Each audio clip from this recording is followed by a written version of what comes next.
Hello, you are listening to Trump Republic Radio. It is the 7th of May. I'm Enzo Quesada, your host as always, and I'm joined by my co-host, Bobby Hester. Hello, everyone. And this week on the show, we have returning guest, Kris Celera. So, as usual, just want to ask y'all, how's your week been? I know, Kris, you have a lot to tell us, so we're going to get into that. But first, let's go to Bobby. What have you been up to, Bobby? Well, as I said in the midweek episode, it's coming up on finals time for us college students here, so I've been spending a majority of my time studying. But I know you guys had a lot more fun weeks, so I'll send it to Kris. Yeah, so this May Day, the communists, they have admitted that their event was a failure, that they allowed themselves to be trapped. I was one of the people counter-protesting. Not too long ago... just to stop for a second, if you don't know what we're talking about, there was a Red Guards Austin march and May Day in Austin. I did, our midweek podcast was about that. We did it for an hour. I tell my story about it. But, yeah, Kris, you can tell how you experienced it. Yeah, no. Oh, man, it was fun as shit. I loved triggering the hell out of these commies. So they were yelling at us that, oh, no, you're all a bunch of white Nazi fascists. So I just yelled back, throwing Zeke House. Yeah, I'm a gay Asian immigrant Nazi. It makes total sense. And I just yelled my name like, yeah, I'm Christopher Ian Celera, and I'm a gay Nazi.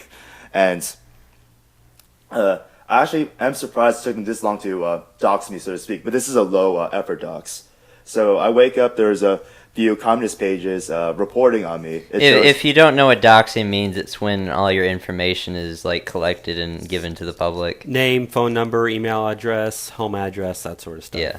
Yeah. So they actually have my apartment address and my phone number public, but nothing's happened yet. And furthermore, the doxing has backfired on them. It just pulled more people against Antifa. Yeah, because, Kris, you have a very big following of people, even some liberals who are very defensive of you.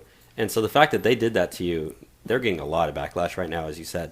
Oh, most def. And this is a low-energy dox.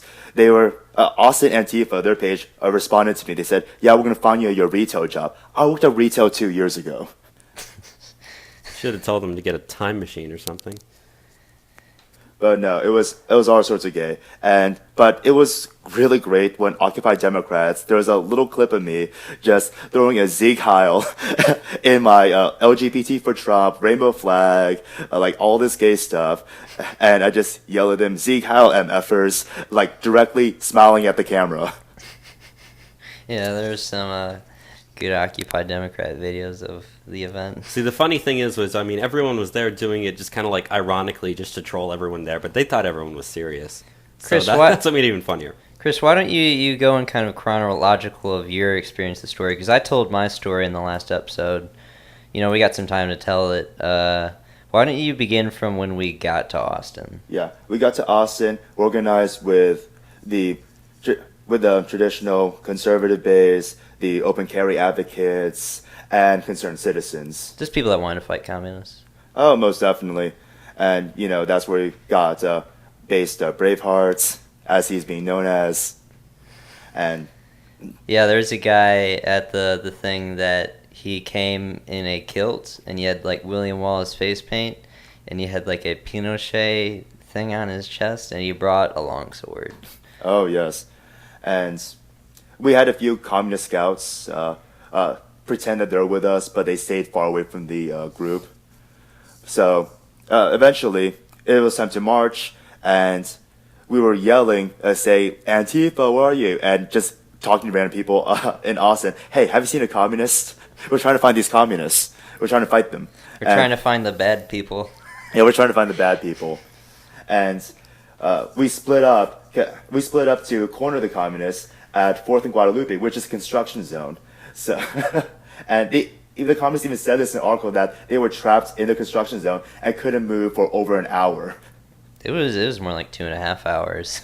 But you got to make it sound better. But the construction didn't matter at all. They weren't going to go anywhere anyways. The construction did matter when the police were throwing their communist flags over to the construction. Yeah, because we stole the flags and the police were taken away from us. We still got to keep a bunch, but and eat the pizza. Oh yeah, but yeah. So we're marching around, we're yelling for Antifa, and then what? Yeah, we're not trying to look at Antifa, then we find Antifa, and they were huddled in a corner, and we got them on two flanks. And that's just when the trolling began. Eventually, more members of Antifa showed up with, as you know, 2 large boxes of pizza. You know, it's a funny thing for a bunch of communists to like capitalist pizza. And they had these... It was Papa John Supremes, just if you wanted to know, because I'm the one that opened the boxes. We should definitely got a photo with it. But and they also brought along a bunch of balloons they bought from Party City, red balloons, released into air like some sort of symbolism against capitalism. But Party City and Papa John's, those are capitalist products. Yeah, they didn't take the means of productions to make those. I don't know why they're flaunting them for their communist parade. Yeah. Eventually, Antifa, they tried to move from their corner, so that's when we cornered them again. And at this point, I tried to offer them a Pepsi apiece, but they refused. How did that go? I didn't see that at all. Yeah. At first, I was It's a funny troll. Oh, yeah. I was taking selfies, and then I just yelled at them, I want peace. I just want peace with you people. And they just kept yelling, you're a race traitor. You're a gay traitor. You weren't on their team to begin with. Yeah, and that's the ironic part. They're yelling at us for being white nationalists, but they're calling me a race traitor. Then, calling me a race traitor, that's implying that it's wrong not to support your own race. So, you can't have it both ways. White nationalism can't be bad, while being a race traitor is also bad. They have, they think they have the monopoly on minorities, even though it was, all white kids, pretty much. White kids that were all skinny that got beat up a bunch. If you didn't know, I got to kick one communist in a little scuffle, and I'm very proud of that. I got to roundhouse him. It felt really good. Oh, but yes. Any other things that you experienced? Other things I experienced, other than just yelling at communists, it's okay if I say the bundle sticks word on the show? Yeah, you can Okay, because it's just direct quotes. So basically, we got this chant going to where we start yelling, "You're fags, go home. You have low testosterone." That's actually the chant I came up with. Oh yes, no, it was good. And these communists, they were just so demoralized, and they saw me just yelling, calling them a bunch of faggots, and they said, "How dare you say that word? That you're a gay traitor." And I said, "Shut up, faggot." The point of yelling it is to hurt their feelings. You think that they would realize that? Yeah, and here's just my opinion on the entire offensiveness. Words only have as much power as you're willing to give it. If you're going to give, like a troll like me, the power to get under your skin, you shouldn't be out and about in public to begin with. See, it does get under their skin, though, to call them low testosterone, because it was true, and, it really cemented the fact to them that they're, biologically inferior in, this revolution, because even though they're supposed to be revolutionaries, we could have walked through those kids in, 2 seconds if there was no police. Yeah, and the interesting thing, communists keep branding themselves the workers' revolution, but these are college-age kids from privileged universities. You don't see this crap happening from trade schools, where we have the traditional blue-collar working class. No, this workers' revolution is from not from the hard traditional workers of eras past. To my recollection, correct me if I'm wrong, the original communist revolution, they had strong men. Yeah. Yeah, in the last show, I said, we're kind of getting to the point in the United States where it's a lot like Weimar Germany, but I just kind of feel bad for the communists because, in Weimar, at least they were recruiting, good, strong men that fought in World War I. Now they're recruiting, gender skinny studies majors with losers. 88 pounds worth of meat on them. It wasn't intimidating at all to be in front of these people. So I'd say they only had, there's probably 65 of them. Yeah, or there's about something. 65, and the fact that they outnumbered us, but we got to corner them, we got to corral them. They couldn't push us back at all. Heck no, they linked arms. That's a sign of surrender. Yeah, they had no idea how to even get out of there with all the quote unquote fascists escorting them, and they complained about getting cornered in that one article, like you said. Yes, and another thing I forgot to mention that there were some concerns going into the counter-protest because there was a stabbing at UT where one student was killed and 3 others were injured in a knife attack. It turned out not to be Antifa, though, but when we were coming in, we were told that it was Antifa, so I was kind of like, oh man, this is going to get real soon if people are fighting already, but turned out it wasn't. So. Yeah. There's still an ongoing police investigation. The perpetrator in question, he said that he conveniently can't remember anything about the stabbing. But let's just let the so-called racist APD figure it out. The APD was good at the May Day event. I mean, they didn't catch a lot of the fighting, which, you know, I'm actually kind of thankful for. But it was funny, the Antifa are chanting against the police, even though the police are the only ones that are protecting them. Yes. The only thing that prevents them from being decimated. Wasn't one of their chants, cops and Klan go hand in hand? Yeah. When I was watching the live stream, they were chanting "oink oink bang bang." Yeah, that was also another one of them. Yeah, but during the live stream, one of the communists, he was pulled from their weak arm link chain, and the cops arrested him, and we just started chanting APD, APD. Yeah, that was pretty fun. Yeah, when just the face on all the communists when that guy got pulled out. Remember they tried to keep him in, don't break the line, and just the police ripped through all these low T losers. Yeah, but aside from the massive triggering, other things that have been going on this week. Last night I was down in San Antonio swing dancing at Trinity University. And PBS was live filming. The cameras are all over me. I better be on the PBS news station. I ripped my pants during the dance. You ripped your pants dancing? Oh, yes. It was a split decision. Oh, God. Pun intended. Dance my pants off. God, I miss swing dancing so much. I oftentimes think to myself, I just want to teach, some of these kids at the high school to swing dance so I can just do it, during lunch. But it might be a little too much. Yeah, I was, of course, also at the May Day counter-protest. I taught some this week. I worked at my dishwashing job some. There was one thing I wanted to mention, though, about my chant, Your Fags Go Home, You Have Low Testosterone. Gavin McInnes made a video about May Day, and I was just, watching it because I like Gavin McInnes videos. They're usually pretty funny. At the very end, he featured my chant. It was a video of our guys chanting that at the Antifa, and it's so funny because Gavin McInnes was in the character of an Antifa, and he's just these jerks came along and they had chanted us, Your fags, go home, you have low testosterone, and then he just says, that's fucked up. And then he just closed the video. I just couldn't stop laughing that Gavin McInnes caught on to my chant. And if you look at the comments of that video, everyone was top commenting on my chant. Hopefully other people use my chant to screw with Antifa as well, because we're definitely building a huge culture around fighting Antifa. Oh yes, in the plethora of the communist Austin web media, in their analysis they talked about how they're shocked. This is a wake-up call for them because they say, oh no, these fascists are organizing rapidly. Way more rapidly than them. Their solutions for their stuff is so stupid. If I was in charge of this stuff, I wouldn't, beat around the bush. I'd say, yeah, we need to start weightlifting. We're pathetic.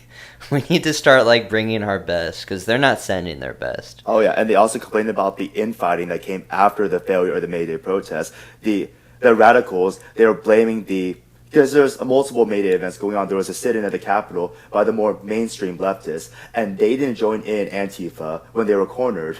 Yeah. Also, the fight for 15 people in San Marcos didn't either. They showed up at the end, but they were a little too afraid. Yeah, I talked to the 5 for 15 folks who also hate me as well. And I said, oh, hey, do you want to get around me and join your friends? You can get some action. And they just said, oh, no, we're just here to observe. They're going to observe the revolution. The revolution would be observed. I'm thinking that... They're so passive for revolutionaries.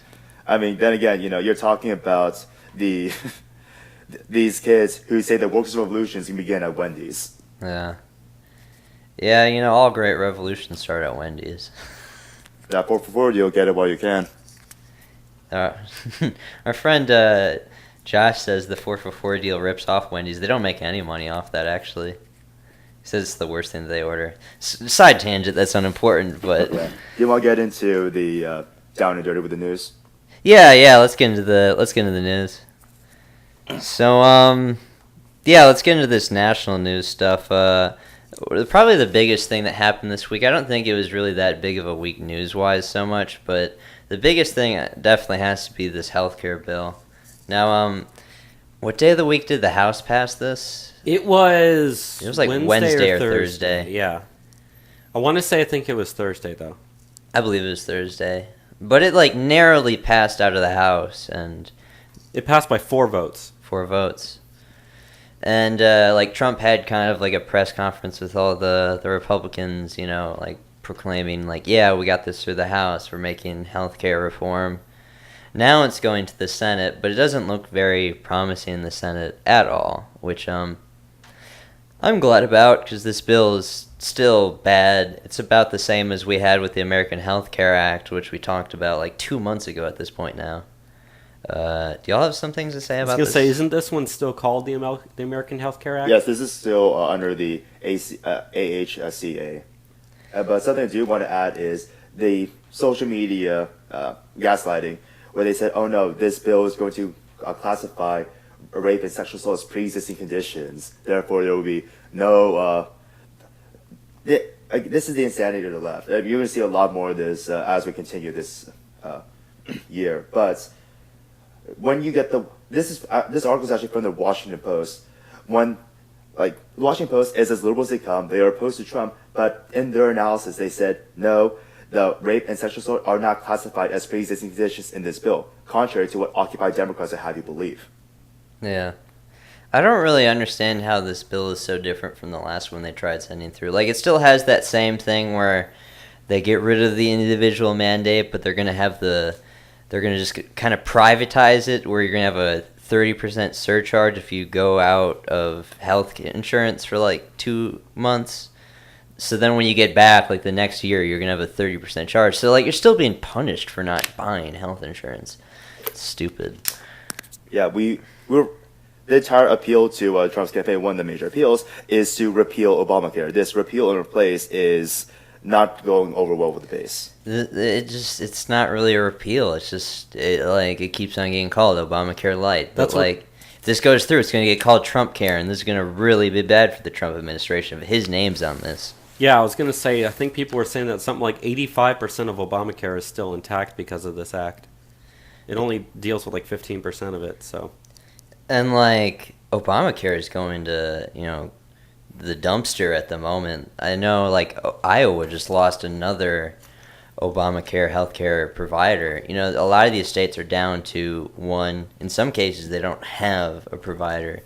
Like, we're destroying the market with Obamacare, which is kind of what Obamacare was designed to do. I mean... Yeah, it was designed to fail around 2018, 2019. Thinking that the Democrats would have control of the Senate, the House, or a president at that time, who would then be able to usher in like a single-payer system. Yeah. Obviously, we've thrown a big wrench in that, but now it's our responsibility to do something and fix it before it gets even worse. The thing is, though, as you said, a lot of states, I think you said Iowa's down. They're losing another. I think they're down to 1. Yeah. So the worse and worse it gets, people are going to be asking Congress to fix it. So if you let one of the things Trump was saying after the first bill passed, he said, maybe one of the best things you can do is just let the thing die. But obviously, people don't want to see that happen. They don't want to see bad things happen, especially they don't want to see it get worse. So if you think about it, the worse it gets, the Democrats still own Obamacare. Problem is now, if you pass a bill that's bad, like you said, Trump owns it, and that's going to completely ruin any chances he wants of doing anything else. So they got to be really careful, especially if this thing doesn't pass the Senate, to get it right the third time now. See, I feel that with Obamacare, they really intended for a Republican to be president after Obama, because initially, Obamacare kind of worked because they subsidized it so hard, but now we're seeing you can't continue that forever, so we're really seeing the fallout of it right now. And we started seeing some of it at the tail end of Obama, but this is, what we're still seeing right now is Obama fallout. Obama's for fault for this bill existing in the first place. But now we're just in a place where I don't really understand how we can reform the marketplace to even work at this point. It is so something else. Yeah, that's definitely an entire other topic concerning lobbyists, the insurers, healthcare industry. We could go on for hours talking about that. Yeah. In terms of like what we would do, and I think Enzo, you said you wanted to do it at one point, right? I think maybe this week we could go about it. I know we're thinking about having Art on maybe on Wednesday for the midweek show, but yeah, at one point I'd like to go over a healthcare bill that I would want to put out, maybe things that I would want to do. I don't know. Maybe I'll write it up and we could do 2 episodes this week because it's not a big deal to record. Yeah, but yeah, this healthcare situation just not improving at all. You know, when I look at this bill, we're in a situation with our healthcare system where you really, no matter what you do, you're going to screw someone over. You just have to pick and choose who you want to screw over. And if you look at this bill, it just really prioritizes boomers over Generation X and millennial people. It's easier to understand these kind of bills when you look at it from a generational standpoint. Which, I mean, you know, the boomers voted for Trump, but, I mean, where are they going to be in, like, 20 years? In the grave, so. Any other thoughts on this healthcare stuff, or should we move on? I think we should go ahead and just move on. Okay. So the next thing we wanted to talk about was this Rachel Maddow stuff. I don't know about this. Do y'all do? Yeah, so Rachel Maddow, obviously, we know that she's the fake news. She's like pretty much the definition of that. She's like the queen of NBC. Yeah, but her entire show now is just completely dedicated to be just anti-Trump for like 2 hours or whatever every single time she's on. I think she has a nightly show. But anyways, one of the things that she was saying, she was one of the people who was trying to claim that the AHCA was trying to classify rape as a pre-existing condition. And obviously, you know, Chris pointed out that that was just not the truth. But I'm trying to find this one quote here. But she said something along the lines of, she was trying to say something along the lines of, you know, what do you expect for someone who wants us dead? Referring to, like, media personalities like CNN, MSNBC, and all that. Which I just thought to myself, you know, that's completely idiotic. You know, obviously Trump hates the media. We hate the media. Yeah, but, a lot of people do. Most people do, I think. That is, you know, that's the definition of fake news, is spreading little comments like that all over the place that get into your viewers' minds who make them think that that's actually what's going on when the opposite is true. And, you know, you wonder why Trump's approval rating is in the 40s when you have people like this, who I think she's now like the number 2 watched TV personality in cable news, behind, I think, well, Bill O'Reilly was first. And I think she might be number 1 right now. She might be number 1. Actually, I think Tucker Carlson replacing Bill O'Reilly is still number 1, actually. Oh, yeah. Or maybe it's Hannity. Anyways, she's in the top 3, that's for sure. But yeah, she was saying, you know, I found the quote here. She said, "There's never been a president who is more addicted to news about himself and who's more response to the news that he supposedly thinks is so worthless. So it's a weird tension. It's a dangerous time for the First Amendment and the free press in this country. At the same time, we're oddly influential with the guy who wants to kill us." And she said that on her show. That's so ridiculous. I mean, how are we supposed to take her seriously when on the same show she's saying that, like, rape is not going to be a pre-existing condition or whatnot? These media people that they put up on the screen are just neurotic lunatics. And you know, I mean, you know, I still have some a lot of libertarian roots in myself, but at some point you have to beg a question. Does the First Amendment cover lying to that point? Does it cover lying to the point where you're freaking people out into mass hysteria to the point where that severely influences their politics because of something that's not true? How long are you going to let that continue? Yeah, I don't know to what end you let that go on where, you know, she can go on TV and say, oh, Trump wants to kill journalists. Because I know that, you know, during the campaign, Trump got some flack saying he wanted to open up the libel and slander laws. But, you know, that's absolutely what we need to do. If people are going to spread misinformation and disinformation in order to discredit people, you know, you need to make sure that there's a consequence for that. Otherwise, you can't let that continue in a republic that we have. Yeah, the fake news destroys people's lives. What was that guy... that police officer that shot the dude in Ferguson? I forget his name, but I know who you're referring to. Yeah. I forget his name. Do you remember, Chris? Looking it up right now. Yeah, anyways, like, that guy wasn't convicted, he came out innocent. But because they put his face, all over the TV, they destroyed his life.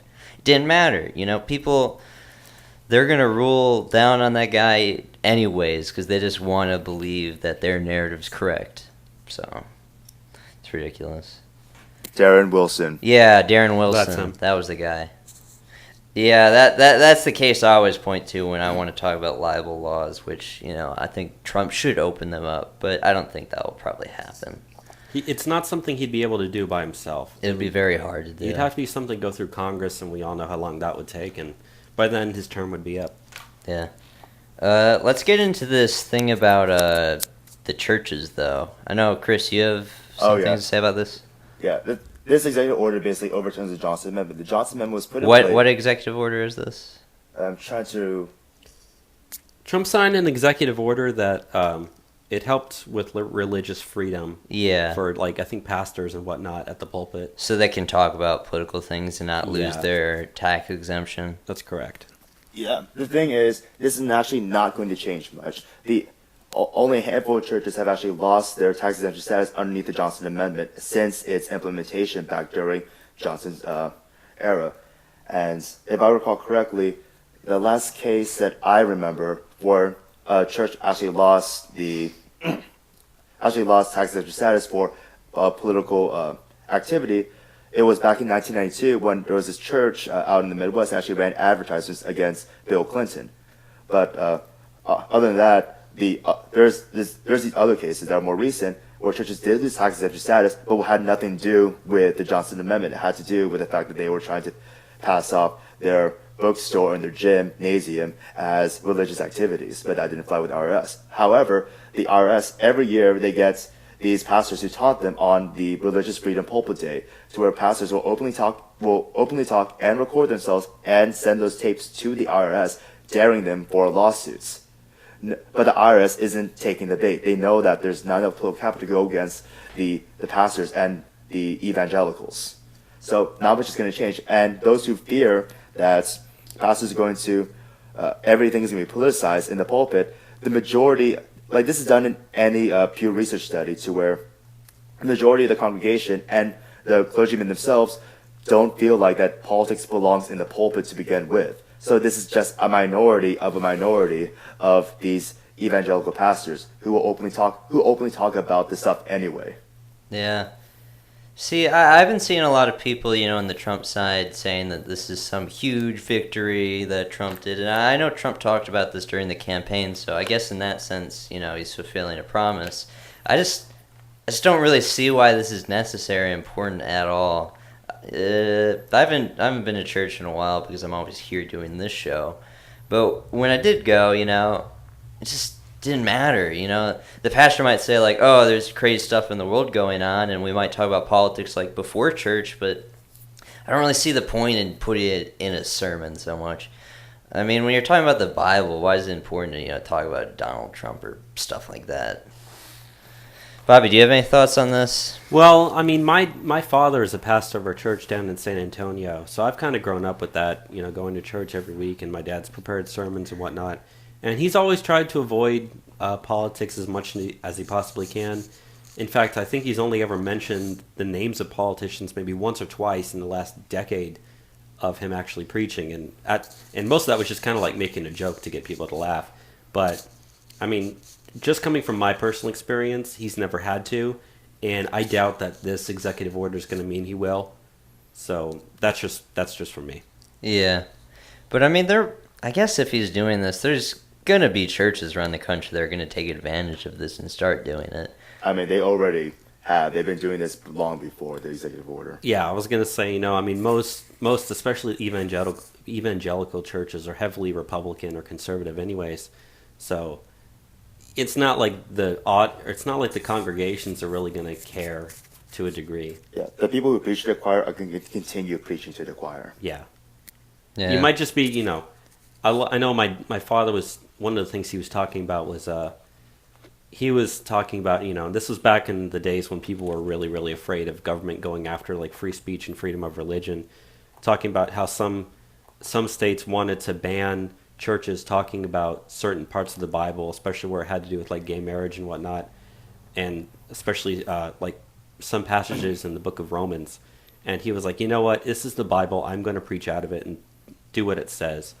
And I don't want the government to limit that. So if this allows churches to just kind of, if anything, ease the pain and not let them be as scared as some of them are, then I think that's a good thing.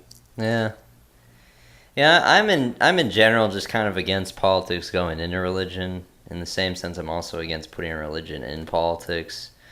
They should just be very separate matters. Yeah, but in either case, like for example, I do believe the same thing as you, that culturally, like just the general American culture supports the separation of church and states. It's just a minority, and furthermore, it's seen as this big win by these evangelical political loudmouths, and as this devastating loss on the secularist far left. But in reality, this isn't changing much.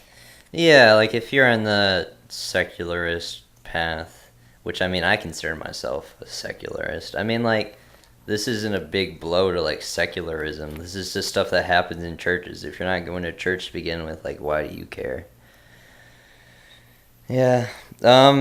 You want to get into this next thing, Bobby? I know you kind of know more about this one than I do. Yeah, so there's an article here in the Weekly Standard talking about how, like, anti-Trump hate is starting to warp the judiciary. And it's pretty much just talking about how lots of judges around the country are using their, you know, the fact that they are judges in order to rule on cases that have maybe anything to do with Trump and create like an anti-Trump ruling out of it in order to like hashtag resist him. And it's just talking about how it's kind of like creating almost fake laws.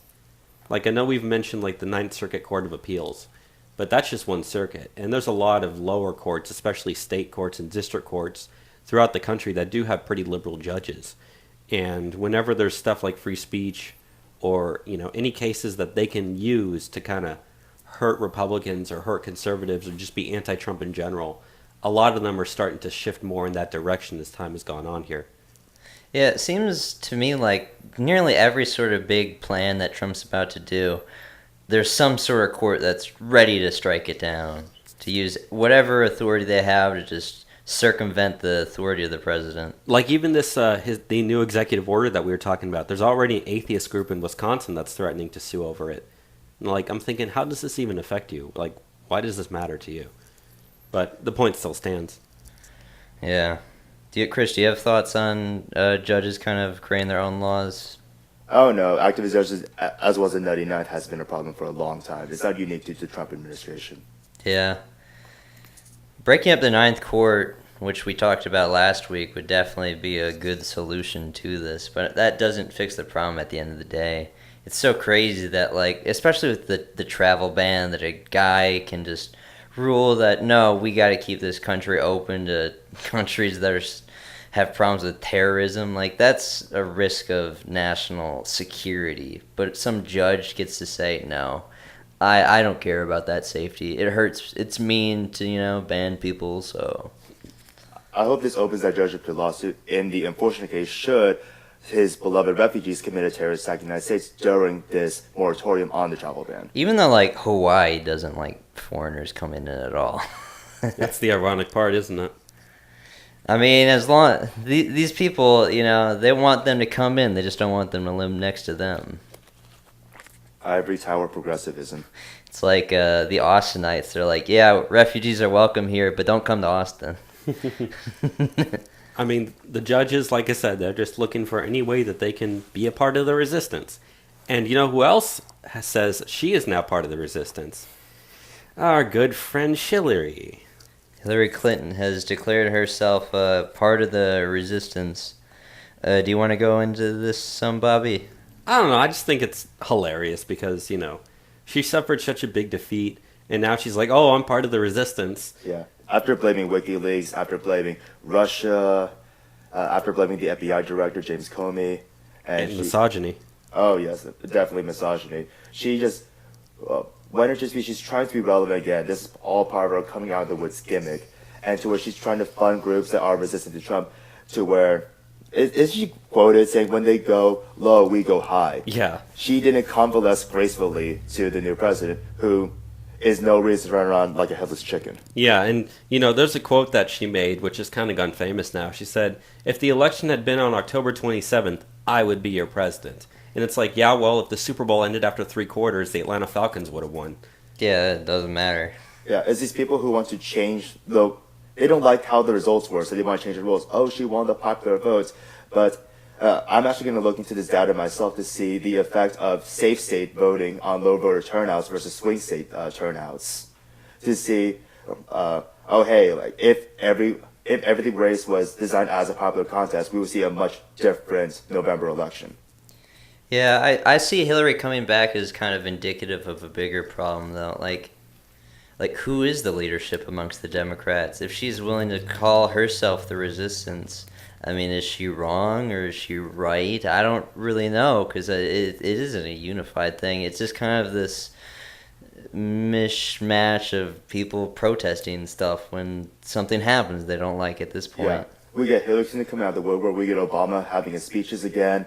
We're getting Keith Ellison still fighting with his faction in the DNC. There's Nancy Pelosi being irrelevant as always. Chuck Schumer trying to make rounds.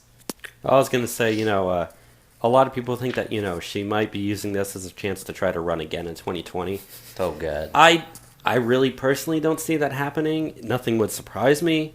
But, I mean, she just really needs to go away, and unfortunately that's not going to happen. I hope she runs and loses again.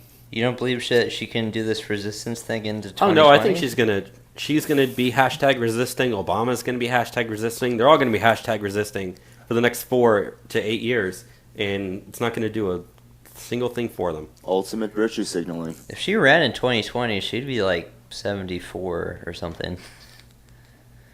She wouldn't be high energy enough to do it. She already has her health problems that we know of, so just imagine 4 years from now what that's going to be like. Anyways, we should move on. Yeah. So the next thing that we're going to move on, we're going to start talking about a little bit more economic topics here. And there was a big blizzard that hit the Plain States over like the last week or so.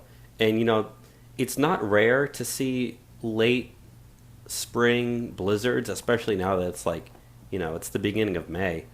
But they said that beef prices are soaring after this blizzard hit the Midwest and the Plain States. It is kind of unusual to see it this late. Like, I'm from Wisconsin. You wouldn't see, like, winter weather in May. Especially how big this storm was. They said that, beef is now at a 13-month high. In prices? Yeah, the price of beef is at a 13-month high. And I know this isn't in the article that we're reading from Bloomberg, but I saw it in another source was saying that the entire western Kansas wheat crop was destroyed. Like, we're talking breadbasket states. Yeah. Like, that's where our wheat comes from for the most part. And the entire western Kansas wheat crop was destroyed. Some farmers said that they lost 25% of all the cattle that they had. Jesus Christ. And some of those farms have, like, thousands of heads of cattle. That really affects farmers bad. So beef prices, wheat prices, all going up just because of a single blizzard. That's insane. Yeah, this could have pretty long-lasting effects on food prices. I mean, once your crop goes, it's done, You screw up the rotation, you're done, so.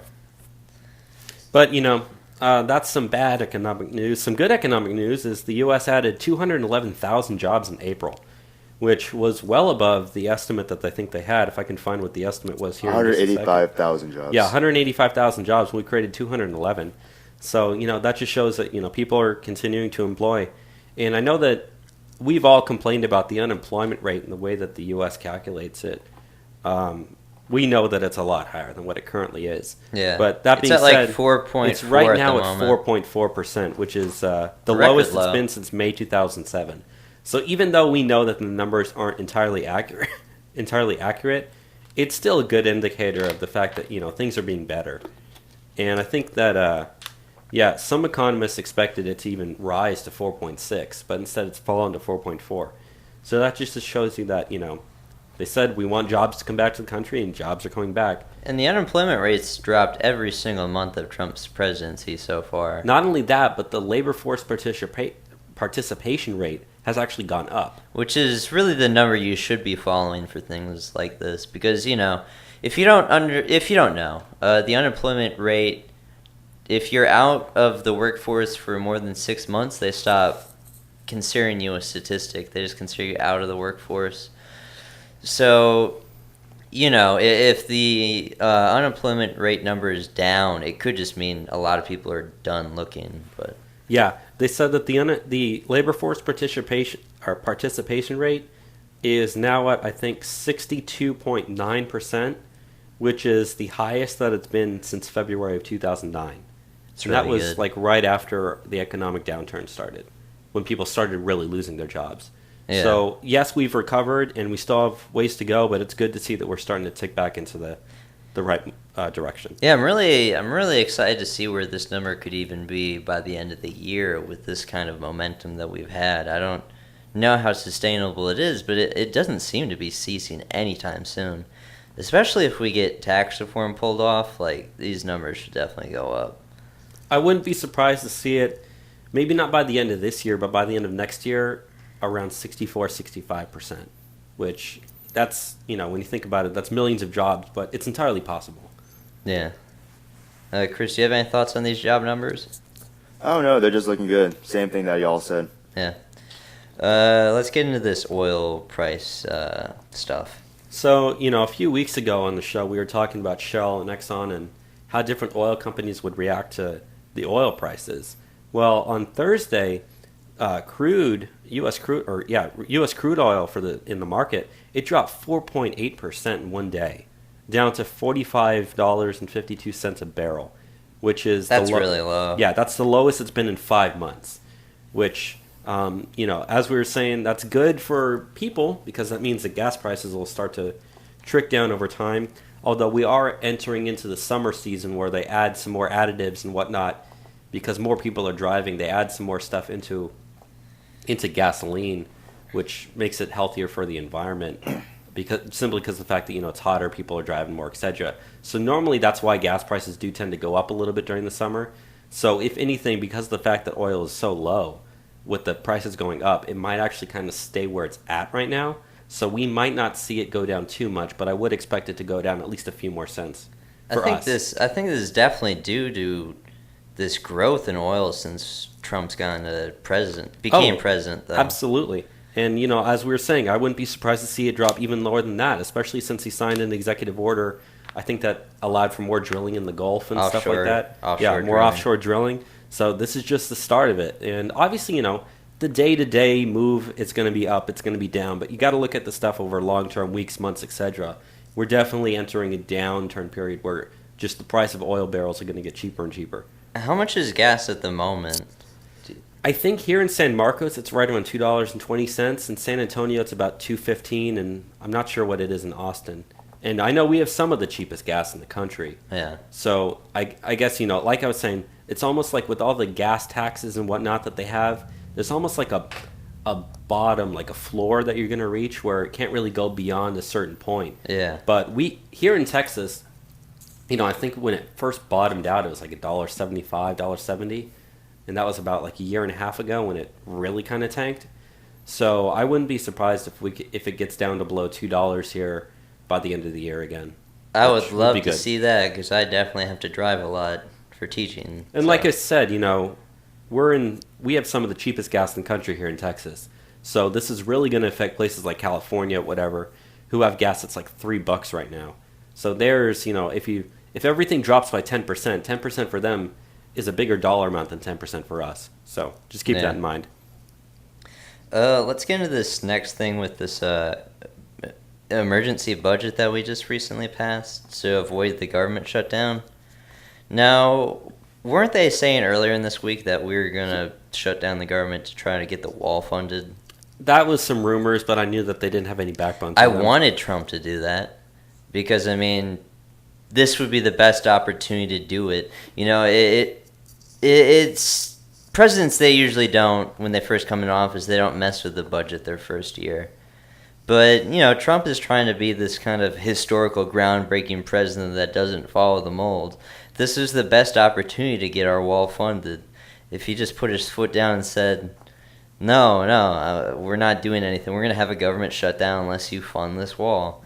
Because people, they play up, they fear-monger the government shutdown so much, but it really only would affect something like 20% of government. And it's insignificant stuff like parks. I can do without going to the park to have a wall, so... Yeah, and I mean, my personal opinion on it is, even though I would love to see there be wall funding, this definitely doesn't mean that the wall's not going to ever get funded. I mean, this only funds the government through September, so if in that time period we can get the healthcare situation fixed, we can get tax reform through, we're going to be in a much better position to negotiate for different funding. And, everyone knows the wall's not going to be built in a day. No. It's going to take time. I think, we were saying that the end of March is when they first got their blueprints in that different companies were submitting. So you still got to go through probably months more of contract signing, that sort of stuff, land surveying, etc. The wall wouldn't even get started in construction until about August. So let's say that gets delayed to November or whatnot, a couple more months till you get funding. We're still building the wall. Oh yeah, I just wanted to put a little anecdotal story. A lot of leftists, they're talking about Trump's threat of government shutdown prior to this bill being signed. They're talking about how, oh no, this is going to hurt the military, this is going to hurt... They're acting like that people in the military aren't going to get paid. I was serving in the Marines during the federal government shutdown of 2013. Guess what? We still got our paychecks, we still operated, things weren't paralyzed. This is all fear-mongering from the left. People's main stuff that they remember is when some of the monuments in D.C. were closed, like the Veterans Memorials up there, and they had police putting up barricades so people couldn't go to public memorials. That was completely retarded. And there was biker, some of the biker groups had veterans in there, were driving to D.C. and they were breaking down the barricades. That's the type of stuff that really pissed people off. It wasn't the fact that, all non-essential government employees weren't allowed to go to work for a week. It was the fact that, stuff that shouldn't cost money, the free stuff was being denied. Public property was being denied to the people. And that really was just that ticked people off. That's what they always go to when they do these government shutdowns, though, because they know that for a certain subject of the population, it's just going to be oh no, my national parks, so important. But... really, in the long term of things, the park being closed for a couple of days isn't going to be a big deal. Oh yeah, to bring this back to the budget, so it's a $1.2 bipartisan spending bill, and the unfortunate things of the bill is the $15 billion, at least in my opinion, the $15 billion towards increased military spending, the 1.5, but we did get the $1.5 billion towards border enforcement, so that's one of the good things. But we did sacrifice wall funding in this bill, and there's also this curious $100 million towards the, I quote, Countering Russian Influence Fund. And whoever knows what that is. Yes. But there's good things for the Gary Johnson libertarians out there, that there are medical marijuana protections actually into the bill. And random notes, the Alaskan crabbers, as part of the bill, they get to brand their product as Golden King crab, which is more marketable and will lead to better sales of Alaskan crabs. Now, Ted Cruz, he actually opposed this bill because it still continues to fund sanctuary cities, Planned Parenthood, and Obamacare with this bill. So definitely this budget bill still hurts us in a lot of ways, us on the right, in ways that we shouldn't be. I don't think this is the best budget bill ever, most definitely. But I guess we gotta avoid that government shutdown. So. I mean, like we said, we're not going to win every battle. And there's going to be more fights over the budget, especially in a few months once September comes around. So, like I said, if we can get some more stuff done in the meantime, we'll be in a much better position to negotiate. So, when we have to come back to this in the fall. Yeah. So, September, that's 5 months from now?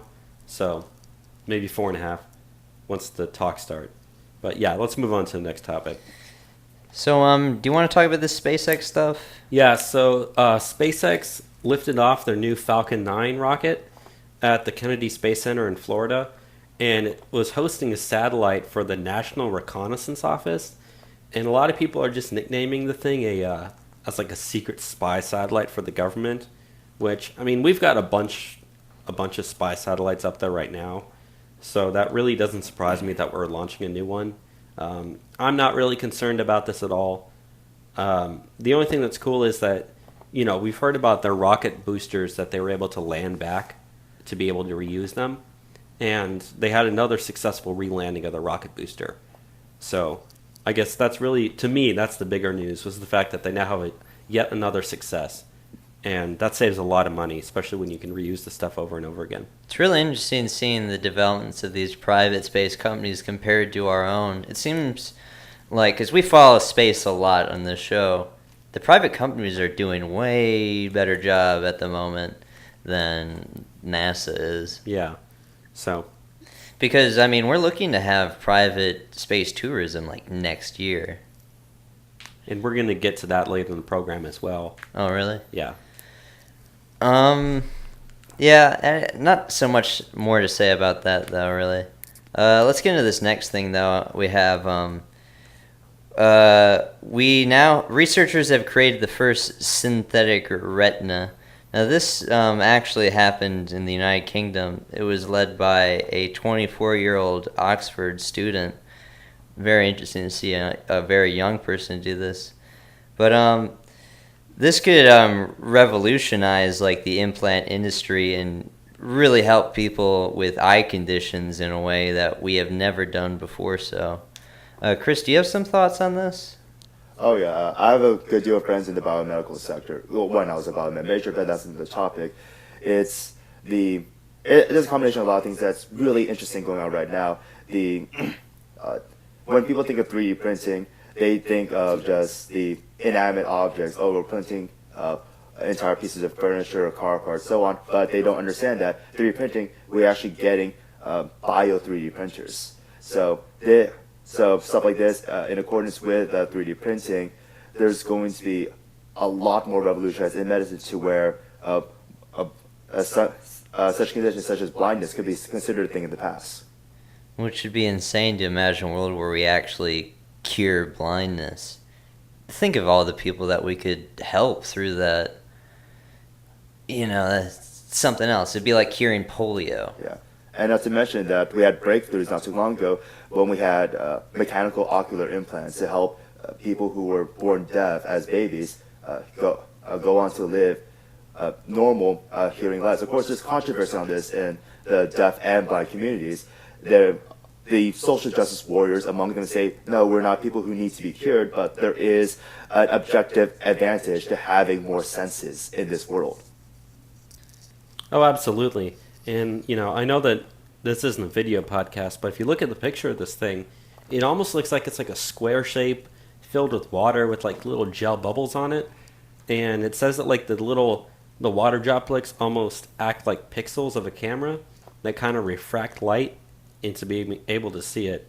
So I think that's just really cool the way that they designed it, personally. Yeah. Very interesting stuff, and this could definitely be a huge breakthrough in the medical industry, and it's good to see stuff like this happening. Do you want to get into some immigration stuff? Yeah, let's go. Let's get to the people who don't contribute. They can go back. But, yeah, let's get into this first thing that we have up. So, was this a poll that they did for, or? Well, what we're talking about here is the fact that I think this was a study that was done. Yeah, it was a brief that was done for the Education Trust West, and they said that 1 in 8 students in California public schools has at least one parent who is undocumented. Yeah. We're talking about, they said, if you just think about it, in Oakland, California, in their pre-K to 12 schools, they've got 750,000 students. So if you think about, how many 750,000 students with an undocumented parent. Yeah. Out of 6.2 million students. Correct. So you can just imagine, how many illegal or undocumented people you have just off of that statistic alone. Now, this study also says that there's 240,000 children between the ages of 3 and 17 that are illegal aliens. Yeah. Which, So that means our tax money, well, not ours because we're over here in Texas, but your average everyday Californian tax money is going to pay for the educations of 240,000 illegal immigrant children. And those numbers don't include children that are already part of DACA, Deferred Action for Childhood Arrivals. So the number is actually significantly higher. But a lot of those people that are part of DACA are also college-aged. Because DACA came out in, 2012, 2013. Mm-hmm. Yeah, they say here that if you look at just overall California, it's estimated that 1.9 million children under the ages of 18 years old live in a household with at least one undocumented family member. And that's based off of the census from 2010 to 2014. So it's got to be higher since then as well. Yeah. And also, if you're just doing census of illegal aliens, you're going to have a hard time getting those numbers. But, I mean, California is just a crazy place. I mean, they're trying to turn the entire state into a sanctuary state, so it's unbelievable. But, yeah, you can kind of see why they're doing that. 1 in 8 children has an undocumented parent. I mean, for me being a teacher, I imagine that for my classroom, that's kind of it's insane having 2 or 3 students that would have an illegal alien parent that could just get deported. Something else. But speaking of people that weren't deported that should have been, the Department of Justice released some new information saying that an estimated 1 in 4 federal inmates is foreign-born. So not all these people are illegals. A lot of them are legal immigrants, but still, the fact that 1 in 4 federal inmates was foreign-born, that's a significant number. And they said that the cost of incarcerating non-citizens in federal prisons is exceeding $1.2 billion a year. $1.2 billion a year just to pay for non-citizens who are incarcerated in federal prisons. That's money that could be spent on Americans. Instead, we're spending it on criminal foreigners. Yeah, they said that the foreign-born prison population as of May 25th was right around 45,000, and 24% of that... that was 24% of all federal inmates. They said of that group, though, around 4,000 are now American citizens. So that still means that about 41,500 inmates are still citizens of foreign countries. That's not and good. We're paying over $1 billion a year to pay for these people. Chris, do you have thoughts on this? Honestly, just support them to Canada or bring back chain gangs to get their value in. Heck, why don't we make chain gangs back and get these foreign criminals to work on the wall? Now, they did say that about half of them do have final orders to be deported once they've completed their sentences. So I guess that's good, but that still means that there's still about 14,000 of them who aren't going to be deported, or at least who don't have orders to be deported when they're done. And again, I'm going to repeat this for a third time, we're still spending over $1 billion a year on them. Yeah, and this 1 to 4 number, this is a clear overrepresentation of foreign-born population within the federal incarceration system. Federal crimes are a lot more serious in nature than state-level crimes. And this flies in the face of traditional liberal tactics who like to say, immigrants commit less crime, so on and so forth. But if you look at this, especially if you look at illegal aliens, they are far overrepresented in state, federal prisons. Oh, absolutely. And, I think, Enzo, you've talked a lot about when they say that they use this statistic about, immigrants don't commit that much crime. If you look at this here, of the 45,000 foreign-born inmates that they have, only 4,000 of them have become U.S. citizens. Yeah. So the 41,000 that haven't are still or maybe not necessarily undocumented. A lot of them are legal immigrants, but they're still not citizens of this country. Yeah. So, they're not sending their best. No, and definitely, Mexico's not sending their best because, of those foreigners in our prisons, it's something like 7 out of 10 are Mexican nationals.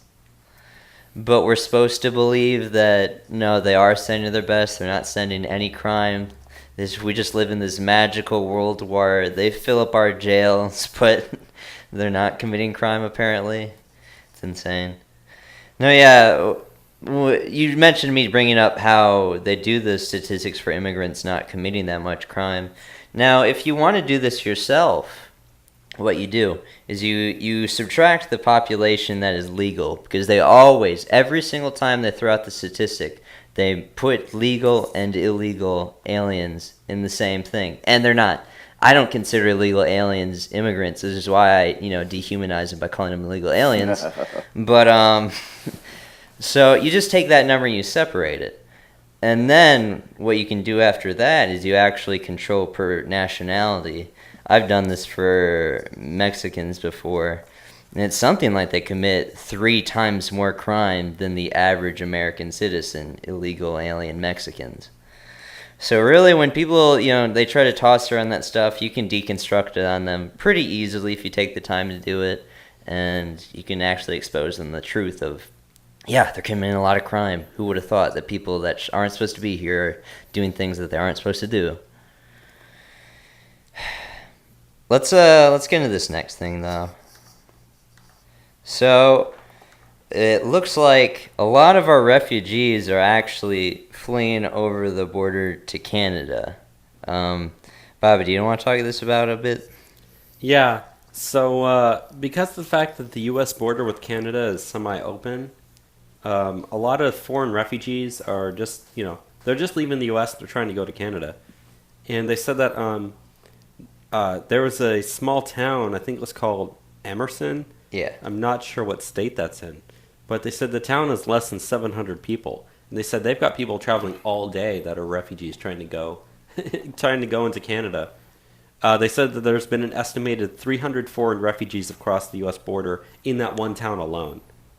Half the Half the size of the population. Half the size of the population of the state since January has passed through that are all refugees from the U.S. Not talking about, people trying to visit Canada as like visas. These are actual refugees leaving the United States that were or from other countries that came to the United States and are leaving the United States to go to Canada. And the vast majority of the people that are crossing the border over into Canada are Somalis.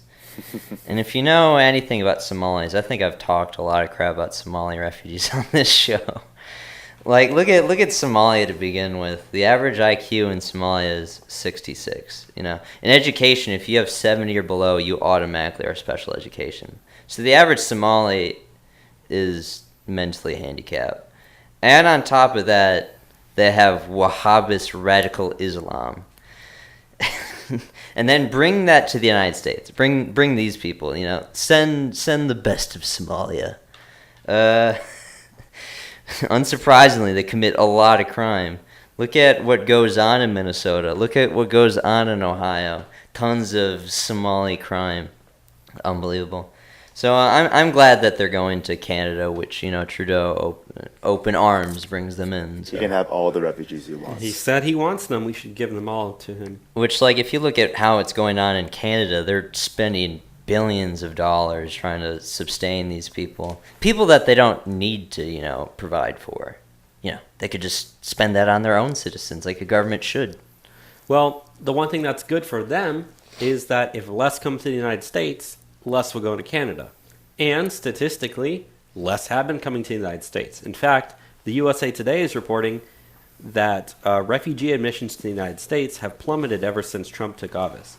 Which, that's what he ran on, and that's exactly what's happened. So they said that in March we accepted 2,000, and in April we accepted about 3,300, and those two totals are the lowest and the second lowest monthly totals since 2013, which is really about when the refugee crisis started to, ramp up and whatnot. And I think they said in total they've resettled about 13,000 refugees in 26 states in the last year. And there's a graph here that's showing, I think this is either monthly or, whatever this graph is showing. But ever since Trump has come into office, it's significantly dropped off. Significantly. Now think about if Hillary Clinton was our president. She wanted to see an increase of refugees by something like 300%. Over the course of just her first term of president, if she had become president, I believe the estimates were something like we'd bring in 1.2 million refugees, if not more. Where, since Trump's president, that's just not happening. We're not doing that, so. And not only that, but just think about this. I think they said there was about 70,000 refugees in total were in 2015 that we resettled. And that number was up to about 85,000 in 2016. And Obama wanted to increase that to 110,000 in 2017. But Trump wanted to lower that to at least 50 or below in 2017. and then obviously, get lower beyond that. But think about this, look at Germany as a country. They don't even have as big a population as we do. They let in over 1 million refugees last year alone. 1 million refugees, and we let in not even 100,000. And then 2015, they let in more. They let in about 1.2 million refugees. I don't know how many they brought in 2014, but I mean, they're still continuing to take in refugees today. So. Yeah, I mean, Germany only has a population of 81 million people. So to bring in 1 million refugees on top of that, it's more than 1% of your population. That's more than 1% of your population. At least for the United States, it's like less than a third of 1% or something like that. It's an extremely tiny number, but for them, that's insane. That's way too high, and you wonder why Europe has all the problems that it's currently having. Yeah.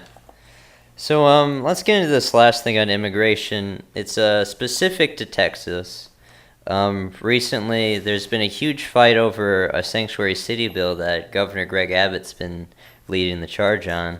It's passed both the Texas House and Senate, and it allows us to put officers and officials in jail if they if they stand in the way of immigration officials.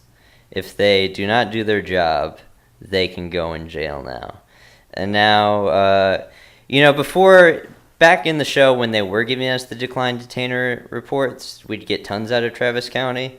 And the reason why Travis County wasn't honoring detention detainers is because they have Sheriff Sally Hernandez, who, openly says like, "Oh no, I'm here to protect our immigrant communities or whatever." No, not the people that are supposed to, I'm supposed to protect. No, foreign nationals. That's important. But now that's not the case, and she, even though she says that she hates the law, she will follow the law now. So it's pretty great. I'm just going to read off the quote that she has here. It is unfortunate that fear and misinformation enabled SB 4 to pass. It should be obvious that my implementation of a policy meant to meet our community's needs did not violate any law. Otherwise, the Texas legislator wouldn't have felt compelled to make a new one. I am disappointed because this is not the best interest of public safety. It ties the hands of our law enforcement agencies and pushes victims of crime into the shadows. While I hate seeing a state law like this come to pass, I have always followed the law, and that will not change. I've always followed the law, even though you came into power through the election saying, no, I'm not going to enforce illegal immigration stuff. And she's saying that, that law is not in the best interest of public safety. Meanwhile, we were reading off the fact that, what do you say? Illegal immigrant crimes are three times the rate of regular citizens or something for Mexican illegal aliens, yeah. Which is, most of them that we have in Texas. So, she better follow the law because otherwise she's going to get arrested, especially once Governor Abbott signs the law. I assume it'll be signed next week since it's passed both houses already. Yeah, and there's also provisions in the bill to pull funding from counties that don't cooperate with immigration officials. Just Travis County alone, they pulled $1.5 million in grants to them, which they can make up for in taxes or something. So, yeah, that's about it for immigration. Let's just get into the rest of the stuff that we have for the national news, then get into some current year college craziness. So the first thing that we have here is, if you remember back in the show, probably about, I'd say 2 months ago at this point, we were talking about these Rockville rape cases, which was a case where a 14-year-old girl was raped by 2 illegal alien immigrants. I believe they were both 18 or something. One was 17, one was 18. Yeah. So the prosecution recently dropped the charges on this. Do y'all have this up and know why that they dropped the charges? Apparently, the security force doesn't corroborate her story, but they are re-detaining them for child pornography charges. Child pornography charges? Because she is still a minor. Yeah. Couldn't they just deport them anyways? Why does this matter? Well, that's what I'm thinking. You know that these people are illegal, whether or not they actually raped her, whether or not the video evidence supports her side of the story. You've still caught 2 people who are illegal immigrants, so get them out of here. Yeah, and when this first happened, there was huge backlash in the community. And do you remember the superintendent of the school actually came out and said, like, yeah, like a bad thing happened, but that doesn't mean like parents should be like up in arms, be racist about this. Like why should they tolerate this in their city, their schools? This is not tolerable at all. Zero tolerance for this shit. As someone that is in a high school and teaches girls that are 14 years old every single day, no, get these motherfuckers out. Like, it's not okay. But, yeah, pretty aggravating stuff to see them not get prosecuted on this. But they'll probably get those child pornography charges, which will be pretty significant charges. Yeah, because, like they said, even though the security camera footage didn't fit her side of the story, the fact that they do have pictures of her, and since she's a minor, that makes it child pornography, that's direct evidence. They have that, so they should easily get them on that. Which means sayonara to them. They're gone. Why would they have these photos? I'm guessing because they either took pictures of her while they were doing it. They're part of our community. Yeah. Anyways, point still stands. So obviously, we're still following the story, and as it continues, we'll see what happens there. Yeah. Okay, the next thing that we have is Rand Paul requesting information on whether the Obama administration spied on him. Do y'all know about this? I don't really know much. I mean, I'm a big fan of Ron Paul, so this is pretty much him just kind of... Rand Paul, he said. Yeah, Ron. Senator Rand Paul from Kentucky. And, he's pretty much just kind of trolling everyone right now. He says, I have formally requested from the White House and the Intel Committee's info on whether I was surveilled by the Obama administration and or the Intel community. So, Trump claimed that he was wiretapped, which the media was like, oh no, that's a lie. And obviously now we know that that's true. They buried it they buried it once the evidence came out. Even like the claims of the United Kingdom was spying on Donald Trump actually came out to be true. No one talks about this stuff. It's not, crazy that Rand Paul was under surveillance. I mean, as John McCain said, he's the senator for Russia or something? Yeah. That he is a Russian agent. And he says, I don't say this lightly, but Rand Paul is a Russian agent.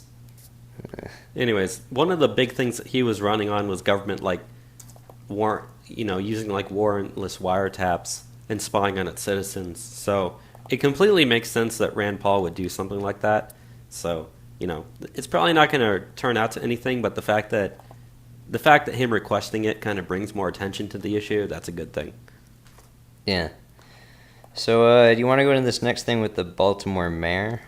Yeah, so apparently there's been a really big rise in, the murder rate in Baltimore recently. It's always been really high. Which, yeah, obviously it's always been really high. But it's gotten to the point where the mayor of the city has actually called on the FBI to come in and help.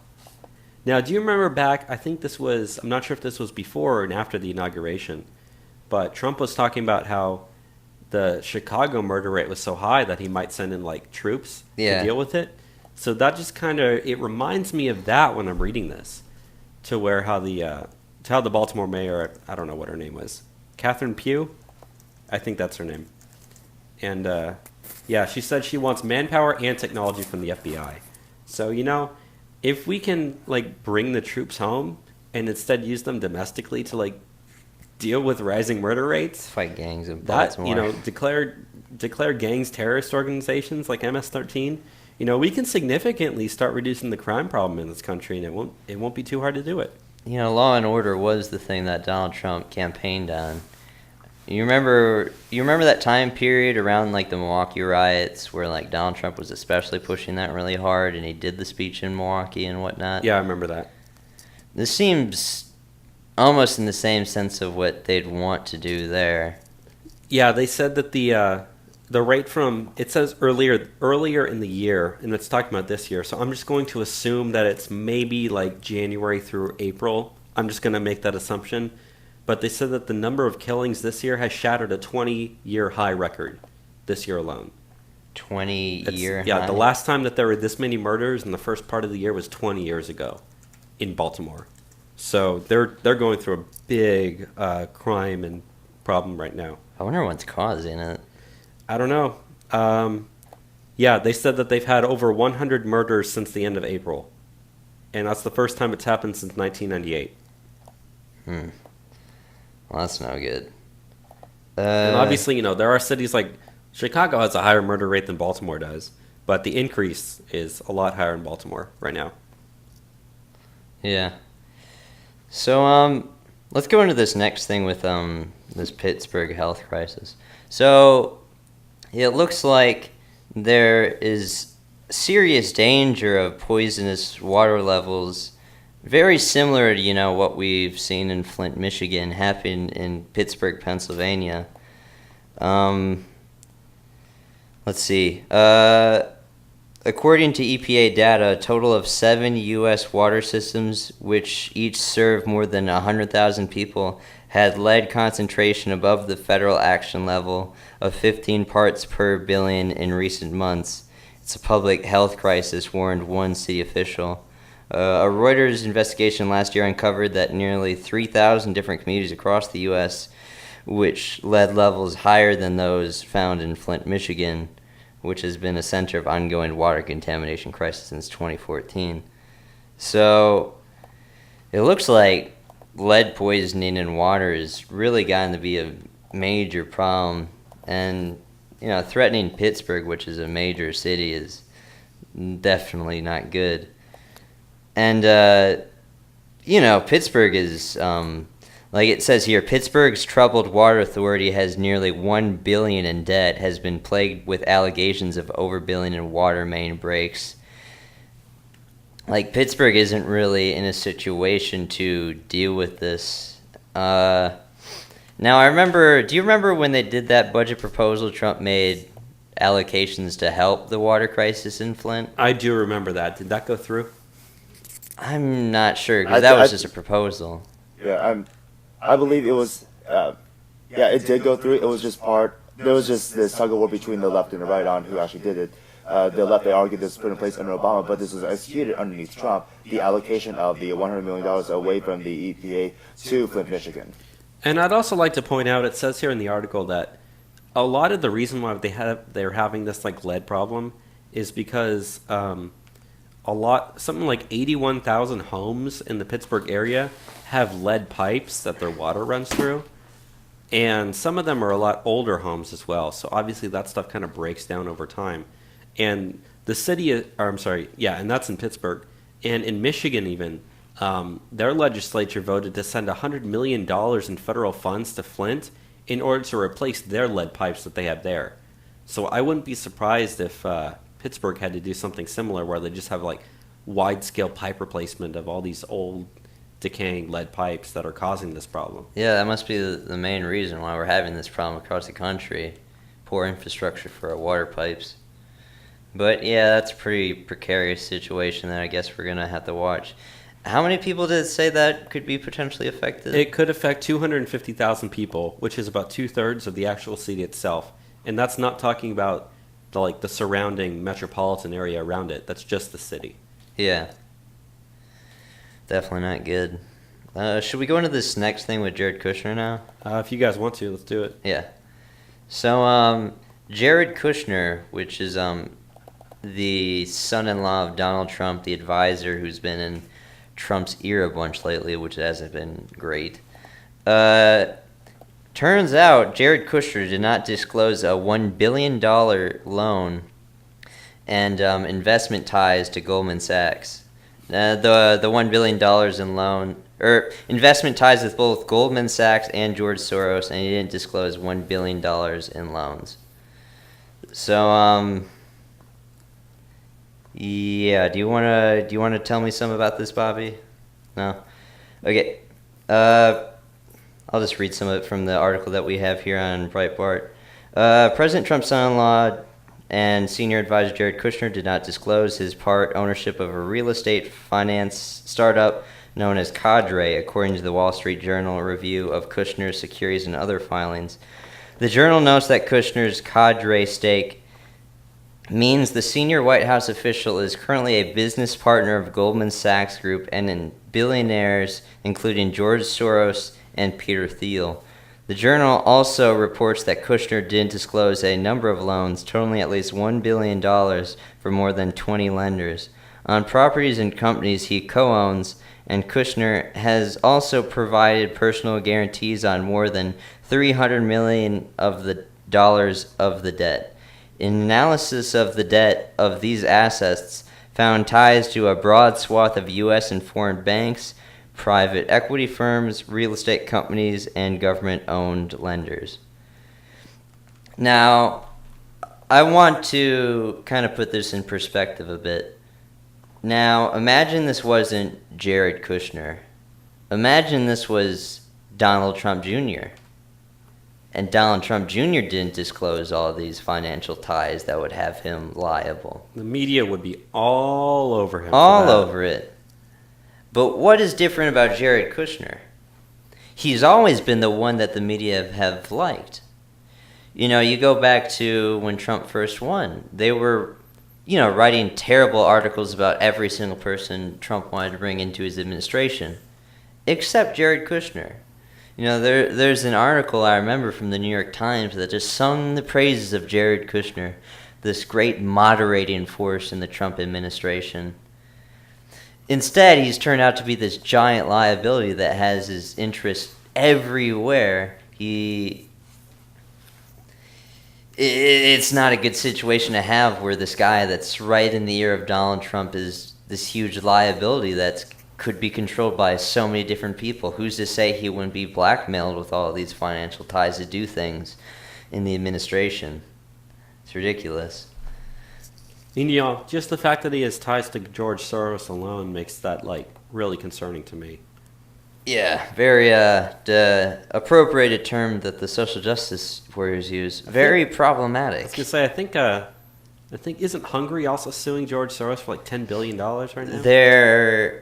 Hungary is doing this effort to ban his universities in Hungary because he has an open society university in Budapest. But Hungary's trying to recognize George Soros as a criminal that should be dealt with. Well, I hope that happens. I actually saw earlier today an article that said, being against George Soros is anti-Semitic.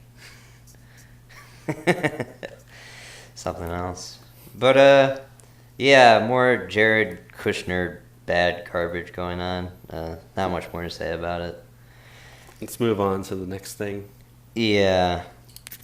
So Facebook hires 3,000 people to monitor for crimes and suicides on platform in the advent of the infamous Facebook Live killer. Not to mention, a few months back when there was a mentally handicapped kid who was kidnapped and tortured. Yeah, in Chicago. But sorry, continue. Yes, there's I can't really confirm this, but there's people speaking under condition of anonymity from the Facebook staff who are saying that Mark Zuckerberg is in over his head, that the entire Facebook team is stressed out. They, at the beginning, envisioned themselves as just a simple social media platform akin to MySpace, not that serious, but now they are in this intense battle of free speech, of crime, of censorship, and they're pulled in every which direction. So, and not to mention that this 3,000 task force, there are billions of Facebook accounts. There's no way that this is even close to enough for his vision to monitor crimes and suicides. Yeah, not only that, this article here, it says that Facebook already has 4,500 people that have jobs dedicated to doing that alone. They're pretty much doubling it almost. Oh, not to mention that people who do these jobs, I got in a Facebook ban quite a few times. But the people who do these jobs, these are outsourced to third world countries like my birth nation, the Philippines, to where it's these click factories, to where they're paid by how much content they go through, how much offensive content, reported content they go through. So they only have seconds to justify whether or not a content is deemed offensive or not. That's probably why so many things that get reported don't end up getting removed, is because of stuff like that, right? Would you assume so? Oh, most definitely. And there's a good deal of folks. And and this is another article that I've read not too long ago. Pardon for not citing this, but it talked about these click factories on how they have their own policies on what's even offensive because they might get pushback when there's an appeal against their removed content. For example, if someone, for example, such as myself, has self-degrading humor, like it's basically N-word privileges. I can say faggots, so to speak, and not be doxxed, as long as they make clear that I am a member of the gay community. Such as some folks in the black community can say, oh hey, I can call myself an N-word because I'm black. So there's these quasi-rules within this rigid structure that hasn't seen too much centralization. Facebook is going to come to a conclusion whether or not, hey, we cannot police social media. Like, either let this be a free speech platform or let us play catch-up in trying to contain the internet. And another thing I think that has really caused the explosion of criminality with Facebook is this Facebook Live. Did that start coming out just maybe at the beginning of this year? No, it's been there for about a year now or so. It really has picked up lately, though, it seems. Like, everyone is using the live function. And we've been seeing over and over these criminals just want to record them committing a crime for some odd reason. Something else. I don't know how you'd be able to monitor all of those Facebook Lives going on at any point. I mean, at any given moment, there's millions of people doing Facebook Lives.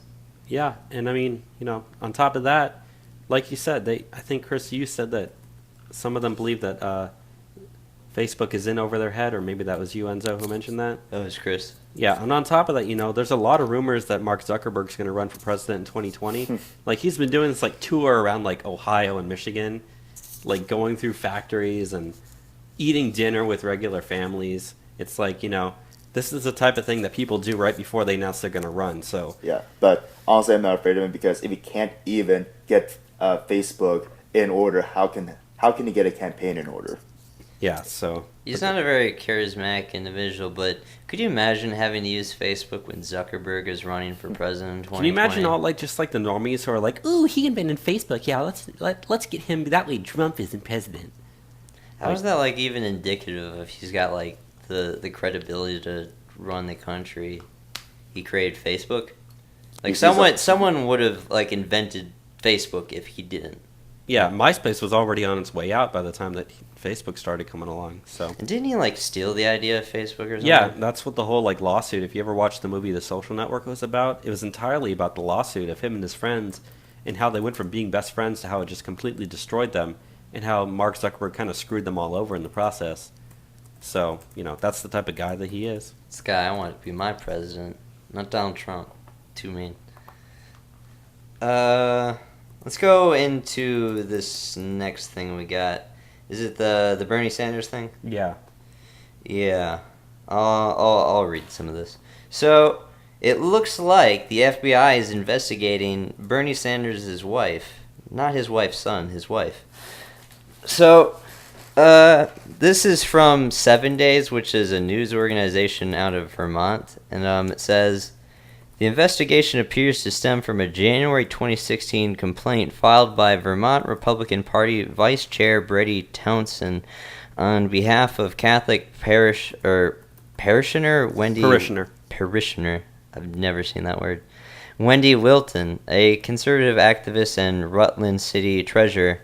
Townsend alleged that O'Meara Sanders committed federal loan fraud by inflating the number of fundraising commitments she had secured to buy the 32-acre North Avenue campus from the Roman Catholic Diocese of Burlington.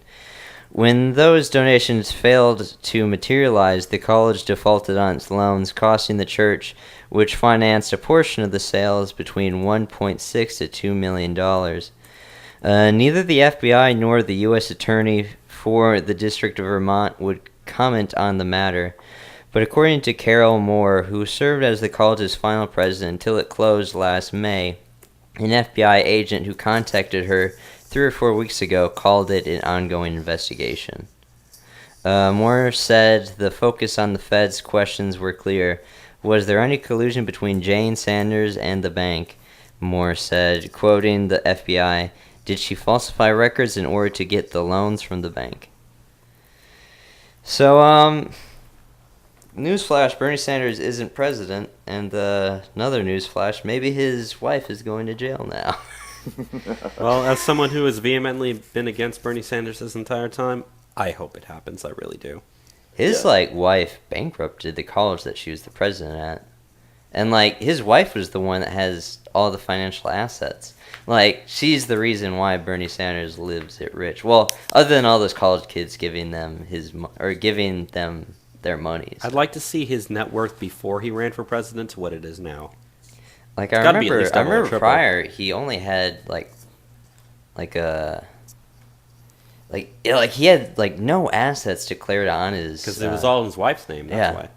He just had a pension in his name. That's the only thing that he declared as an asset for the Senate. Everything else is from his wife. But anyways, might be going away very soon. Hopefully she does. Kind of just a weird story. I don't know. We'll have to see where it goes. What's the next thing that we have? The next thing that we have is Nancy Pelosi telling people something. I think you were the one who posted this, so do you want to cover it? Yeah. So Nancy Pelosi says letting people keep their money that they earn is stealing. Where's the quote where she says this? Okay. I found it right here. Actually, no, that's not it. I'm sorry. But, until you find it, it's Democrats and liberals, they think that the government owns everything, especially communists. And Nancy Pelosi is definitely not the smartest tool in the shed. Trying to quote that All-Star song by Smash Mouth. But, this doesn't surprise me that someone like her would say this. I mean, she's already mistakenly called President Trump President Bush 3 times during interviews already. So I don't understand why the people of California and her district keep voting her back into office. Well, I mean, that's a lie. I do understand why. But you'd think that a person like her, who was Speaker of the House back during Bush's administration, you'd think she would be smarter than to say something as stupid as, if letting people keep their money, that's stealing. Because, she's a communist. We all know that. I think this might be what I'm looking for. Quote, they're in a hurry because they need this money to give a tax break to the wealthiest people in our country. This bill will have the biggest transfer of wealth in the history of our country. Robin Hood in reverse. That is the goal of their tax bill. But they need this money from your health care in order to do that. Which is absurd. It's not a transfer of wealth at all.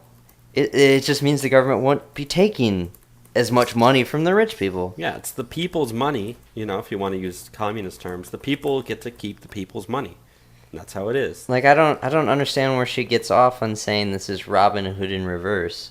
It's Robin Hood to begin with when, the poor people that don't pay income are getting any sort of benefits from the rich. And I saw this chart. Who are they to complain? I saw this, someone made a chart that talked about how much money people will save based on what their current income levels is if Trump's tax plan goes through. And it was showing that millionaires would save $200,000 and everyday people might save only about $3,000 to $5,000. And then everyone's like, dude, put that in percentage of income. Because, obviously if you have it in total dollar amount, yeah, the rich are going to save more money. But if you put it in percentage wise, regular people are going to save just as much as the rich people are. In fact, I know we talked about Trump's tax plan before, but he's taking away his plan wants to reduce the number of things that people can actually deduct on their taxes, and in turn, it's doubling the standard deduction. So, if anything, it might actually raise taxes on the rich by a little bit, or at least they won't be able to deduct as much before they have to then pay their lower income tax rate. So, yeah, they will save money, but I think percentage-wise, a lot of poor people might actually save more money than some rich people. Yeah. But, this is just another instance of Nancy Pelosi being the dumb lady she is. So. Maybe she has early onset dementia. How old is she? She's in her 60s. She's got to be... I can look up her age right here, but, I mean, like I said, she's already, during interviews, twice confirmed, has accidentally called President Trump President Bush. Didn't Hillary once call, Trump her husband? Do you remember that? I don't remember that. By accident, yes, I remember. Crazy Democrat ladies. Yeah. Anyways, you were asking how old Nancy Pelosi? She's 77. 77. And Dianne Feinstein is 83, and Barbara Boxer is 76. So you got all these like old white women, Democrats from California that are just like old. I remember seeing like statistics, like the average Republican congressman is something like 45 years old, where the average Democratic congressman is something like 69 years old. Like, Nancy Pelosi, she needs to retire, but she'll probably die before that happens. I mean, like, the Democratic leadership's it's gonna die out very soon. I mean, her, John McCain, those type of guys, that's the reason why we need term limits.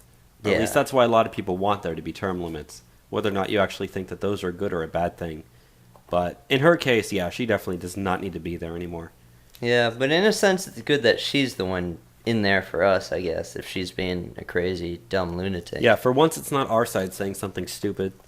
Yeah. Do you want to go into this next thing with California taxing space travel? Yeah, so earlier you had mentioned that, people might have actually like commercial space travel by next year. And California wants to tax that by the mile. Now, I don't think this actually says like what the rate would be, but for one, you wouldn't even launch this stuff from California. You'd be launching them from probably Florida at, the Johnson Space Center or Cape Canaveral, or is it Kennedy Space Center? I'm sorry. I mix those up sometimes. Either way, you'd be launching it from Florida. Like, California has absolutely nothing to do with that. So they just want to be able to just steal more of your money by raising taxes on anything that they get the chance to. So, California is barely even a thing anymore. Here's a funny thing that they said, actually. The Franchise Tax Board proposal said certainty about tax treatment will lead to increased activity in the industry and will foster an atmosphere of growth and prosperity once present during the golden age of California's aviation industry, thereby creating jobs as the industry thrives in the state. So, they're claiming that because they're putting taxes on it, it's going to be more prosperous? I know California's dumb, but I didn't know that they're this dumb. No, they're definitely that dumb. Yeah, they think that, if we tax it, it'll be more successful. No, people are just going to say, you know what? Why am I going to launch? I mean, I was kind of mistaken earlier when I said that a lot of them would launch from Florida. There have been some commercial spacecraft that will launch in California, especially from a couple of Air Force bases in that area.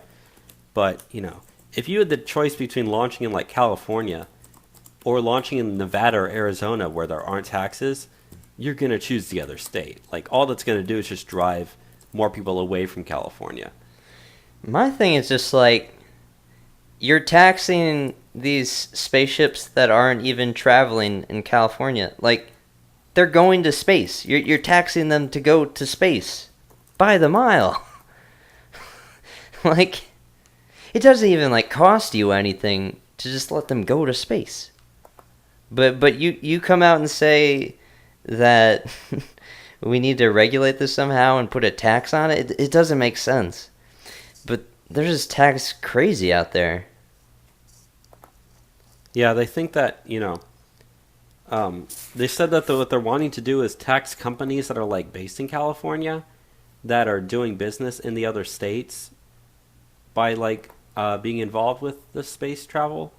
So if you're a company that's like in California, but you decide to advertise or sponsor a craft or do anything involved, then they want to tax you.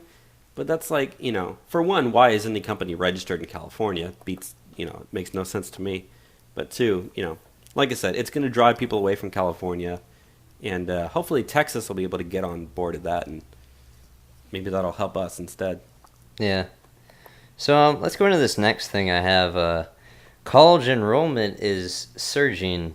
If you look at the numbers for college enrollment, over the past 4 years, we are currently at a point where 67% of high school men enroll in college in 2016 compared to only 61.3% in 2012. So, generally like a 6% around increase. And, the number will be similar for women as well. So, 2/3 of people now that go to high school go to college afterwards. And that's definitely not a good thing so much. Chris, do you have some thoughts on that? Yeah, it's going to be interesting that we see in the rise of both the anti-political correctness culture across college campuses. We see a lot of pushback, especially during the tours of Christina Hoff Sommers, Milo Yiannopoulos, Camille Paglia, among other notable personalities. So this enrollment of more males is actually more promising because males are less susceptible to the political correctness culture, and this is where we can really see if the Gen Z numbers come true. There's speculation and a few preliminary studies on Gen Z as to their more conservative attitudes. So while there is concerns over this higher enrollment to college education, we might see conservatives and independents take back college campuses from liberals. Maybe. But just like the impending college debt crisis, it is not good that even more people are getting into this college scam, and we're all people that go to college and whatnot. And I mean, if I would have known now, if I knew what I would want out of life, what I know now back in high school, I probably would have not gone to college. It's not a matter of just being smart, but just kind of working through the college system. It's and whatnot, and the prices of colleges is steadily going up every single year, and the enrollment in college is going up every single year. Everyone is stuck in the mindset of you just have to go to college to do well, which is not the case at all. I know plenty of people that didn't go to college that are doing well in life. Bobby, do you have some thoughts on that? I was just going to say, college is a scam, and I think it would be better if we started instituting things like trade schools more. Yeah, if I would have known that, because I did maintenance for a while. I really enjoyed working on air conditioning with AC units, and it pays really well. You could go to trade school for 6 months to get some air conditioning certification, and you can make $25, $30 an hour beginning repairing air conditioning units. Something like that, I would assume in Texas, with the number of people that have AC, which is every house, you'd make a lot of money, especially in the summer. You'd always have work. And you could be your own boss as a contractor doing it. Which, working on air conditioning units is pretty hard. But, it's still better than leaving school with, all this debt and whatnot. I don't like the amount that I have. And I have a lot less than most people coming out of college, so. Chris, do you have any final thoughts on maybe the debt crisis connected to this increase in enrollment? Oh, yeah. As you mentioned before, we cannot ignore that academia is a bubble. It's way higher than the rate of inflation. Oh, if I remember correctly, two things surged in the price-wise compared to the rate of inflation. It's healthcare and higher education. This is unsustainable. We cannot have it's well over quintuple of rising costs over the rate of inflation, and having more people demand this product is going to increase the price of said products. Now, only imagine if we made college free. What would that enrollment be? It would be 80% or something. We do not need this many people going into college. We're taking away some of the most productive potential years that people have, and we're sending them these colleges where they're not being productive, and they're potentially getting a degree that's not even useful in any sort of sense. A lot of people just get philosophy degrees or stuff like that, and it's just not important. Which I'm not saying my degree is that important, teaching kids high school theater, but it's whatever. Let's get into this the next story that we have. What do we have, Bobby? So actually, I think Chris should cover this. Okay.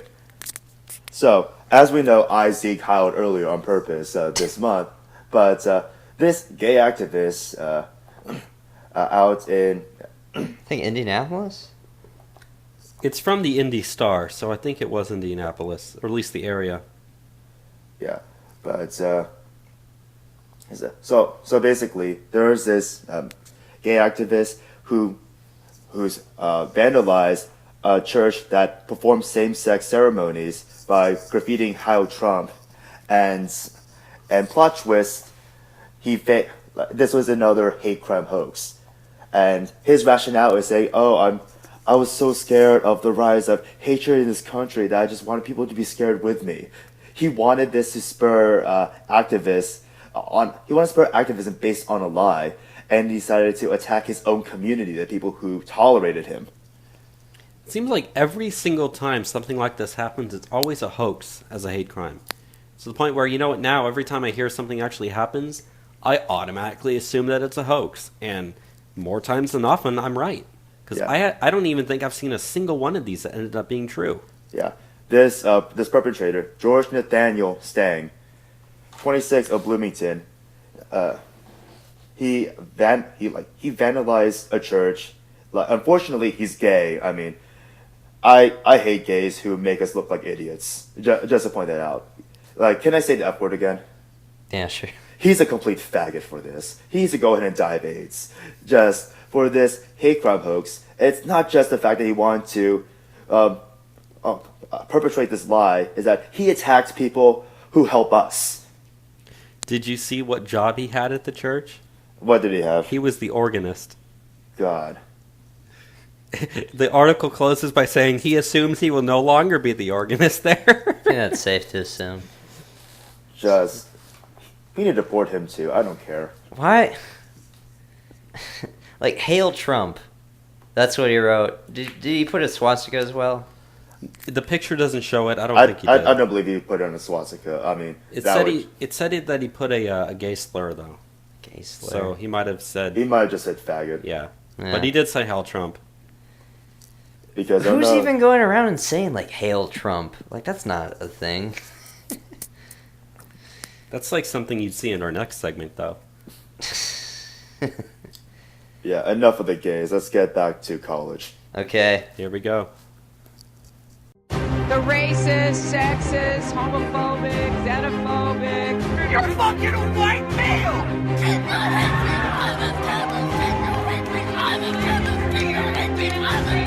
The assumption that women are naturally better caregivers is part of patriarchy.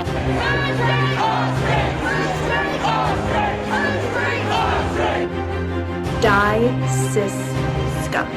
You will not divide us. You will not divide us. You will not divide us. You will not divide us. It's time for some current year college craziness. Current year college craziness. Always the most fun segment to get in through on the show. I thought there would be a down... I'd run out of articles for this segment because, college is, everyone's in finals. I thought everyone would be chill, but it seems like no one's chill at the moment. We had to cut so many stories this week. It's unbelievable. Oh, we're going to have stuff all summer for this. This segment that keeps on giving. So, let's get into the first story that we have for current year college craziness, which, Florida Memorial University has posthumously given Trayvon Martin a bachelor's in aeronautical science.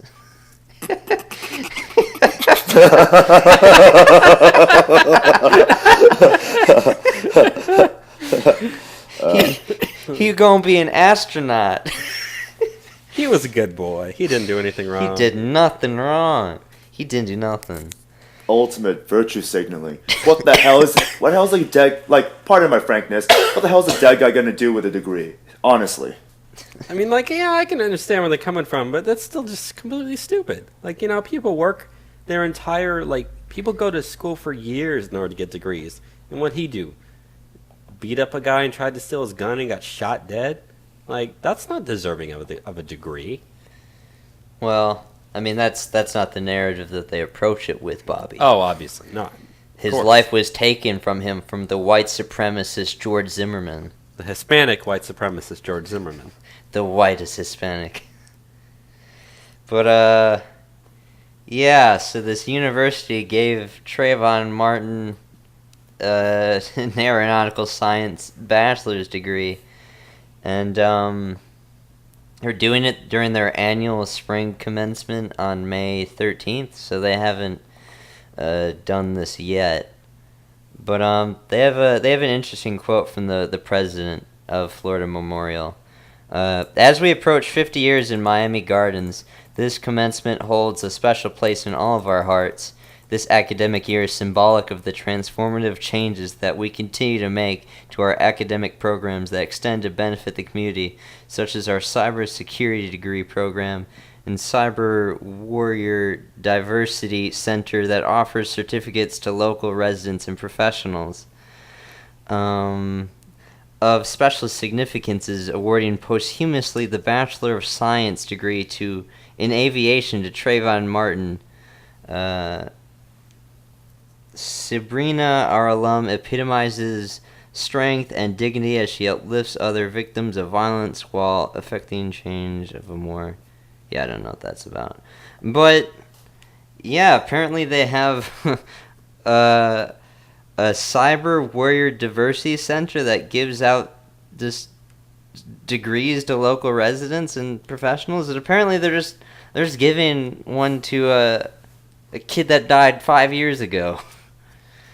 You'd think that if they were going to do something like this, they do it like within a year or something after his death. No, they waited 5 years. They should do something. They should give it to someone that did something good. Yeah. Like, what did Trayvon Martin achieve in life? Nothing? I don't know. He went to the store and bought Skittles, I guess. Anyways. Let's go into something else, though. Here's an interesting story out of, I believe it was UW-Madison? Can you get this article up? Yeah, so this was coming out... yeah, exactly. It was the University of Wisconsin-Madison. And apparently, from what it says, is that the self-described woke outgoing chair of the student council felt the need to leave her position honestly. So she sent an open letter on Monday to the entire campus community, urging minority students and parents to rethink being affiliated with the university because the institution, quote, does not care about people of color. But it isn't just the university that's racist, her letter announces. It's all white people. So she felt the need to take advantage of the school's email system to send an email to every single person there, telling them to remind them that all white people are racist. Most people that go to UW-Madison are white. Wisconsin's like 90% white. I'm 99% white.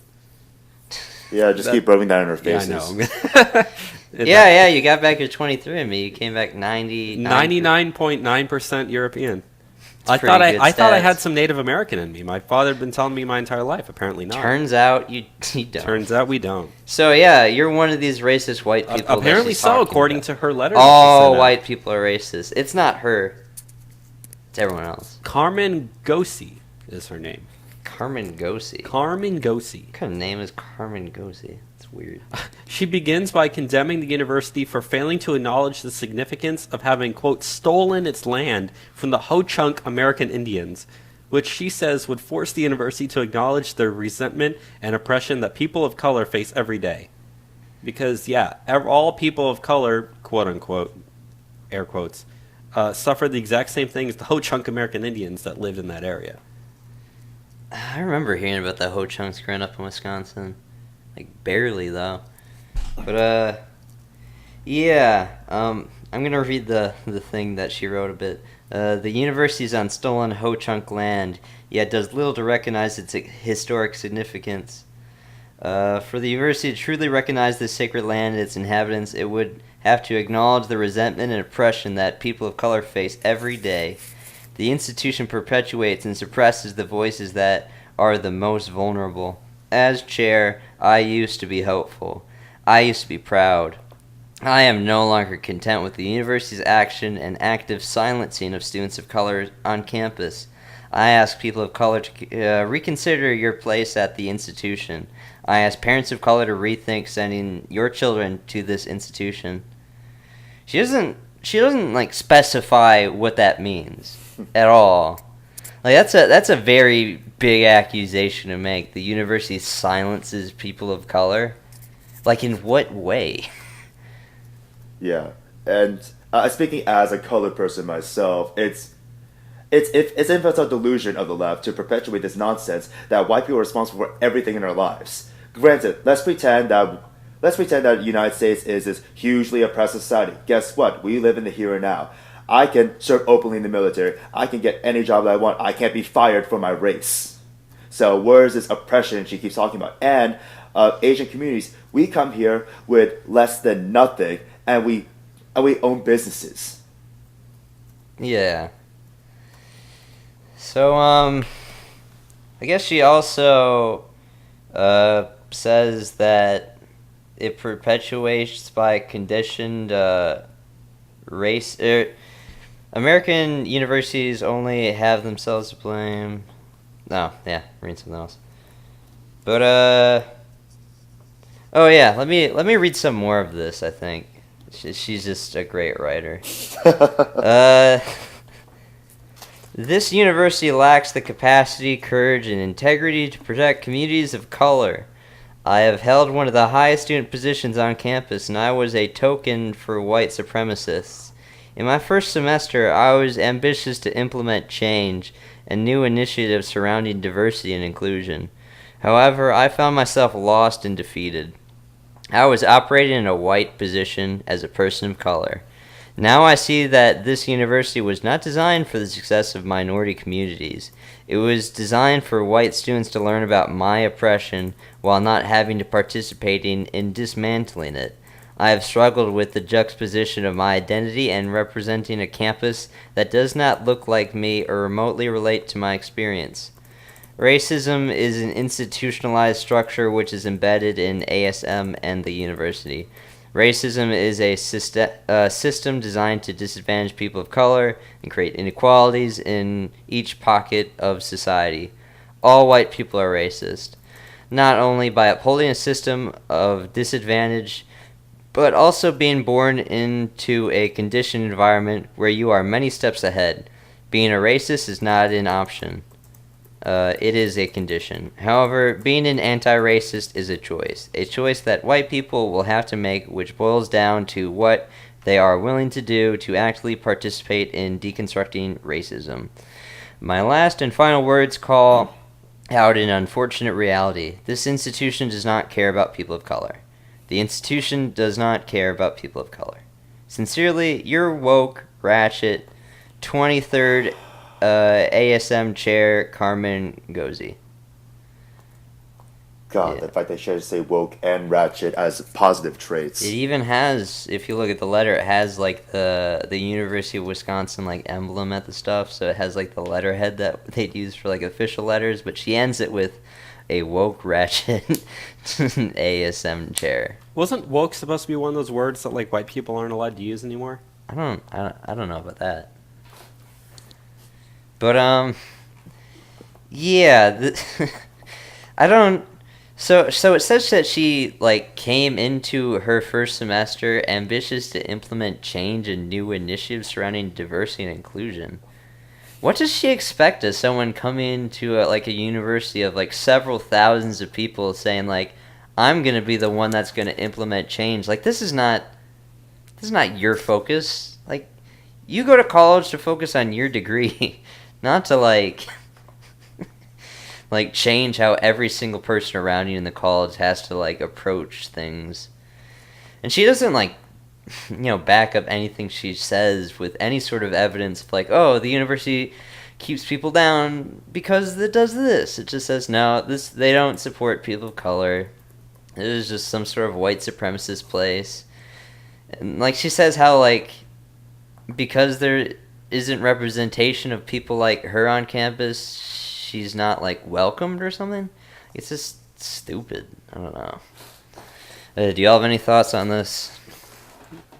She needs to be deported as well. Yeah, we wish. Let's move on to the next story, though. Yeah.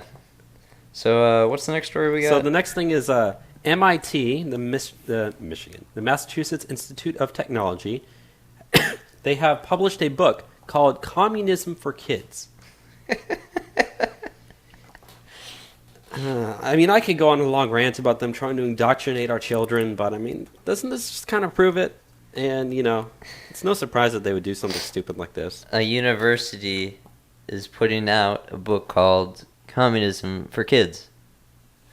What do we know about this book? Is there any sort of information about what's in it? Well, I can tell you the first paragraph of the book. Oh, okay. The first sentence even. Okay. Says, once upon a time, people yearned to be free of the misery of capitalism. Oh. How could their dreams come true? This little book proposes a different kind of communism, one that is true to its ideals and free from authoritarianism, offering relief for many who have been numbered by Marxist exegesis. I don't know what that word is. It's a big word to put in a book for kids. So is Marxist and authoritarianism. And given headaches by the earnest pompousness of social politics, it presents political theory in the simple terms of a children's story, accompanied by illustrations of lovable little revolutionaries experiencing their political awakening. That's from the book's overview. That's the first paragraph of the book's overview. Yeah. Like, if I was a kid reading that, I don't know what that means. Like, there's some big words. There's some big words in there. Different communism that will be free of authoritarianism. This sounds like the book that Antifa has read, because that last sentence definitely describes them accurate. Illustrations of lovable little revolutionaries experiencing their political awakening. And we gave them a political awakening on Monday. Oh, most of. Chris, do you have any thoughts on the book Communism for Kids? It's a bit indicative of the academic left that communism is rejected by anyone with the same mentality, so they have to target kids. Yeah, this is like openly trying to push a Marxist agenda against children. Like, this is the university, Massachusetts Institute of Technology. Like, that's highly renowned. But what are they doing, like, putting out communist material? But, like, I bet they don't even go over in this little storybook about, like, the horrors of communism. How it's killed so many people in history. But this is different communism. There's going to be different communism. This is storybook communism. They always say it's going to be different this time. Then, boom, people like me go to Gulag. And this one, they said, is without the authoritarianism. Without the authoritarianism. So I don't know how you're going to be able to do that.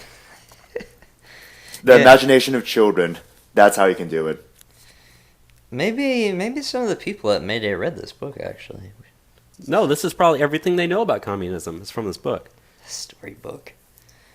It's written in a way that they can understand it, with little pictures and all that little stuff. They consider themselves lovely revolutionaries. Why would you even make a book about, like, political ideology for kids? Like, from the Institute of Technology, no less. Yeah. Like, in the high school, no one even talks about politics, but this is like a kid's book. Like, it's like a picture book for kids that be in, like, elementary school. What do they need to know about communism? And, like, they talk about the misery of capitalism as they, like, release a book to the capitalistic market about communism.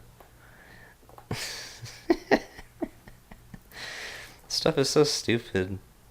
Do you have anything else to say before we move on? I don't want to buy the book, but I'd be interested in seeing what it actually has in it, Maybe it'd have some interesting maybe pictures. So I could, like, burn it later, but I don't know.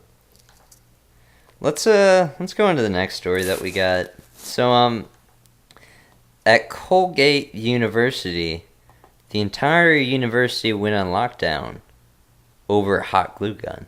Oh my god. This incident occurred on Monday.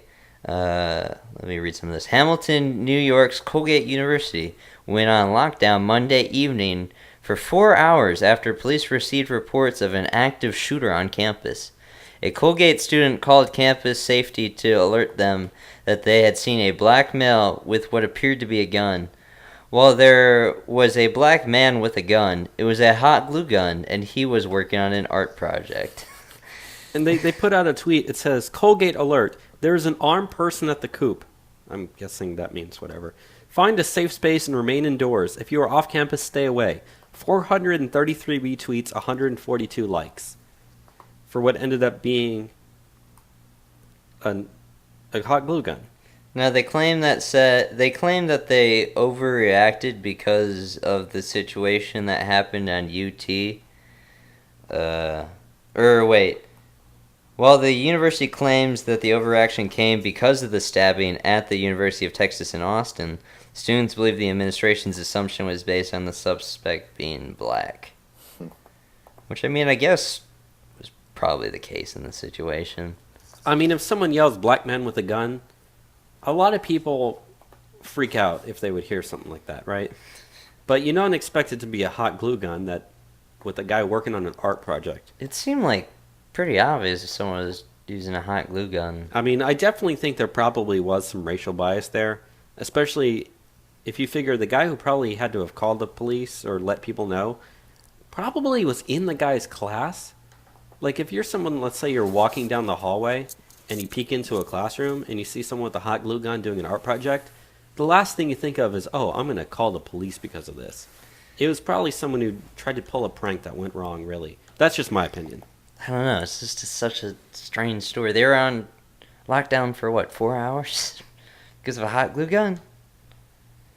I don't know what they're doing. Yeah, but yeah, well, just a weird story. But let's get into this next story since it's going to piss us all off a bunch. Emory University to pay 100% of undocumented students financial aid. Why can't they pay 100% of mine? Like, what have these students done to deserve it? But no, they're oppressed. You have a citizenship privilege. Where Donald Trump wants to mess with their communities. So, Emory University in Atlanta, Georgia has announced that it will fund 100% of financial aid packages for students that are in the country illegally. Although international students are expected to pay full tuition, undocumented undergraduate students at Emory will have 100% of demonstrated financial need covered by the university. Emory meets 100% of demonstrated financial need for undergraduate undocumented students, with or without DACA, who are admitted as first-year, first-degree seeking students and who graduate from a U.S. high school through a combination of grants and scholarships, institutional work study, and institutional loans. Undocumented students without DACA status may receive an institutional loan in place of the typical work-study award. Speaking to the College Fix, Megan McRaney, a spokesman for Emory, claimed that providing full financial aid relief to undocumented students reflects the university's commitment to welcoming students from diverse backgrounds. Diverse backgrounds? These people are illegal immigrants. Like, if you want diverse backgrounds, why don't you get diversity of, students that are already here? Why do you need illegals? That's a demographic we need to fill. You need illegals as a demographic, I guess. Yeah, is there not enough diversity in, Georgia? that you can just give the scholarships to?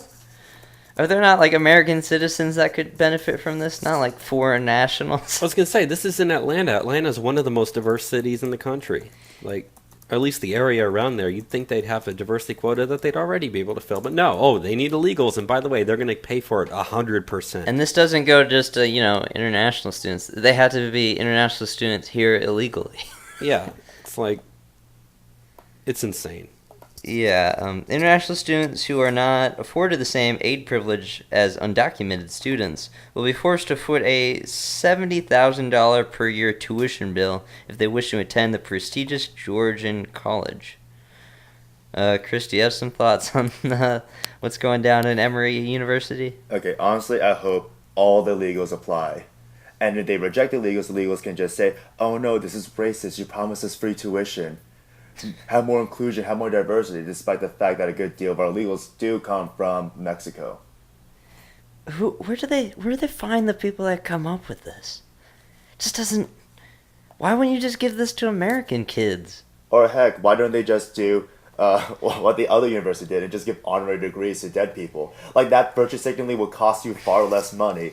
This is gonna be a money sink for them. Give a degree to every single illegal, like, it's an honorary degree.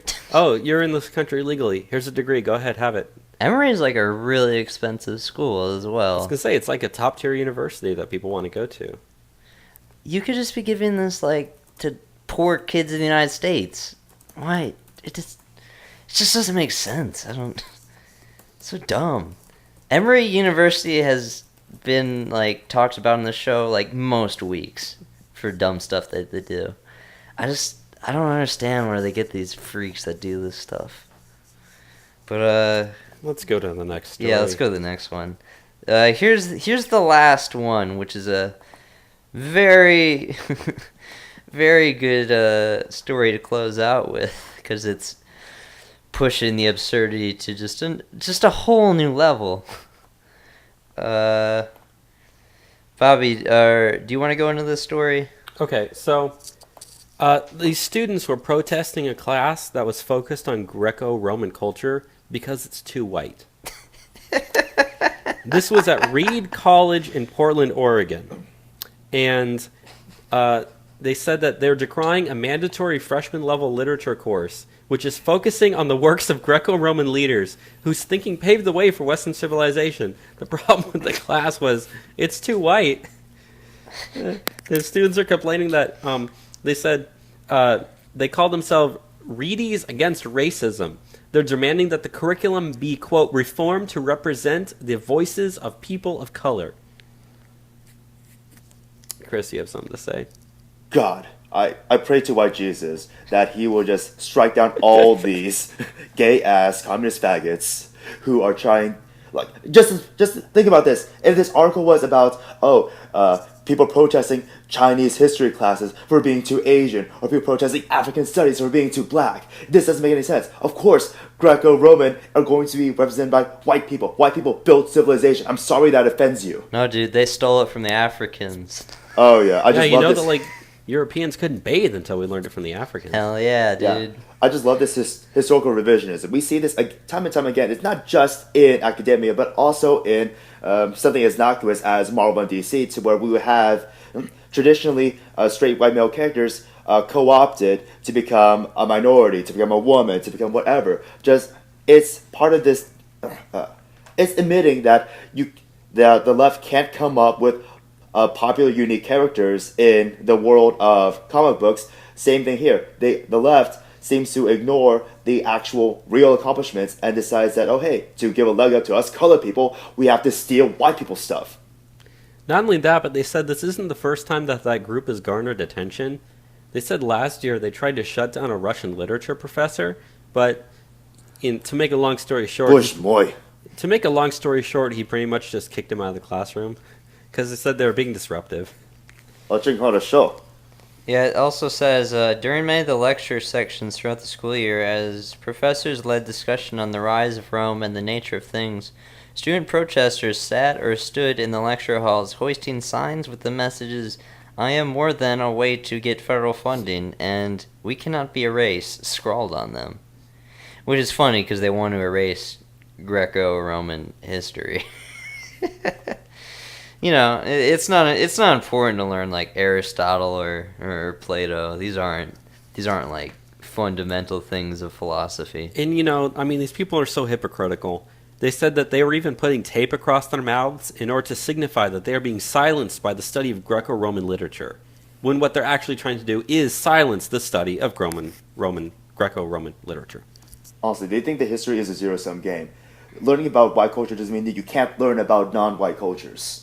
Just learn more history. That is my quote-unquote cure to this college hysteria. They just see it as like this inherently bad thing that they're learning about something that had to do with white people. Like, like what's the harm in just learning about it?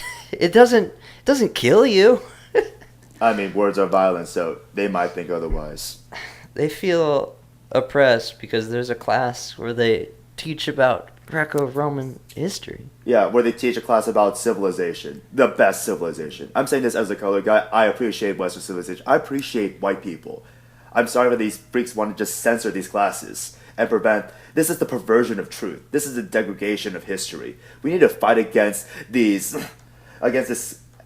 communist scum that's infiltrating the university. But that's all the kind words I have to mince with these faggots. Oh, so I pulled up they have a Reedy's Against Racism Tumblr, and they have 25 demands. God. Of course they have a Tumblr.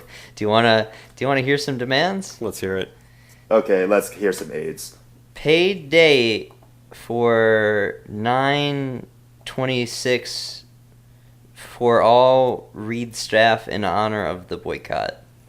I don't know what that is. I guess everyone had a boycott, so they want them to pay for it?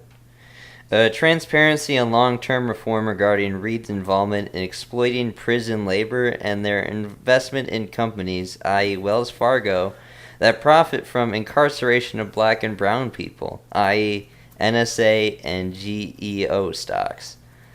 Reform CSO, AOD review panel, and J board practices and sanctions to move away from carrying out racial profiling and requiring community service and move towards restorative justice policies.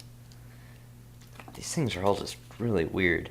The adjustment of meal plan costs for students in need so that students are only responsible for meal plan dollars, and Reed covers building costs as well as the fixed costs of Bon Appetit. So they want the university to pay to feed them, apparently.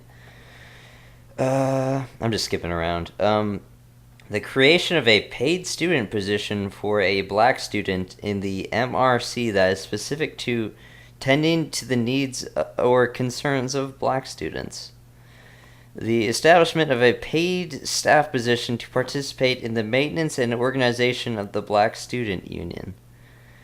More transparency from the admissions office regarding graduation retention rates. Yeah, they're all just really dumb. I'm not going to read anymore. They're just so dumb.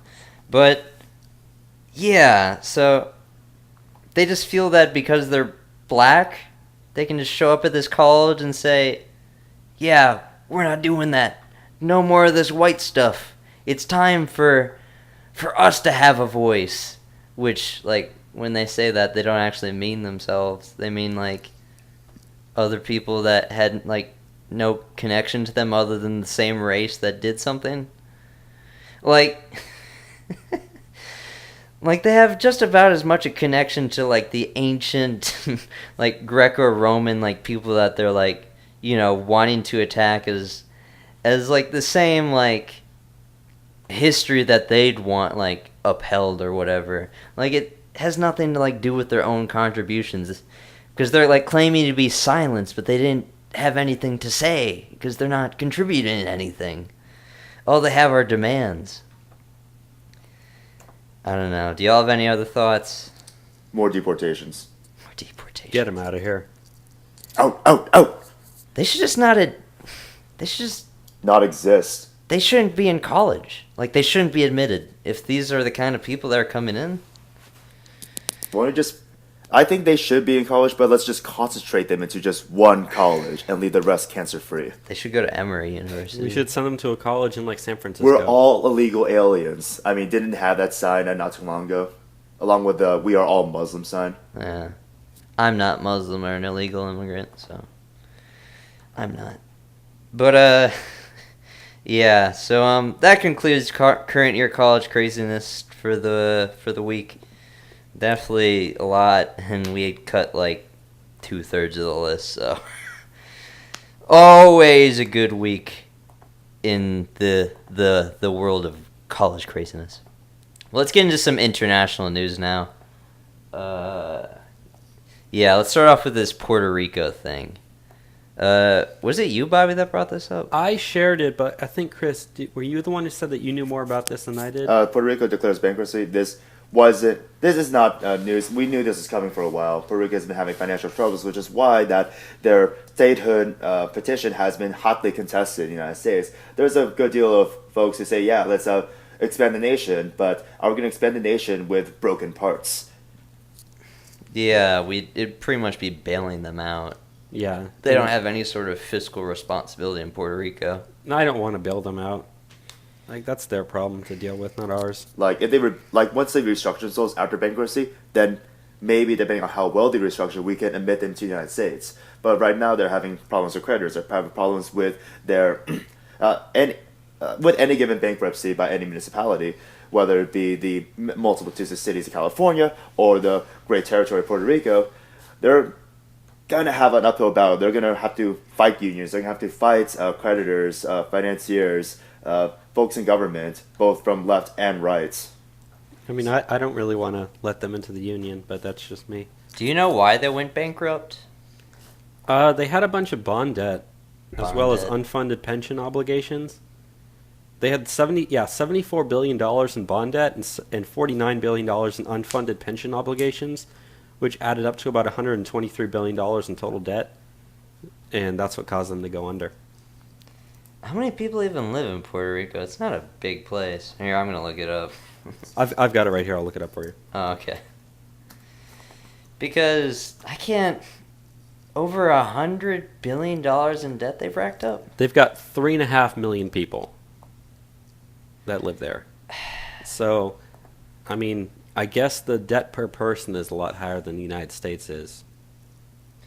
Yeah. That would be about 3-point-something million per person, where in the United States it's only like 50,000, I think. 60,000 per person. I think it's a little higher than that, but it's definitely not in the millions. It's definitely not 3 million. Or right around 3 million. That's insane. Wait. Yeah, let's do 120. No, it's higher than that. It's like 40 million. 40 million. No, I'm doing my math wrong. I completely did my math wrong. I'm sorry. It's $40. $40? $123 million in debt divided by 3 million people. 120 divided by 3. Whatever the math is. I'm probably completely wrong there. But either way, they're in debt. They can't pay it back. They declared bankruptcy. That's that.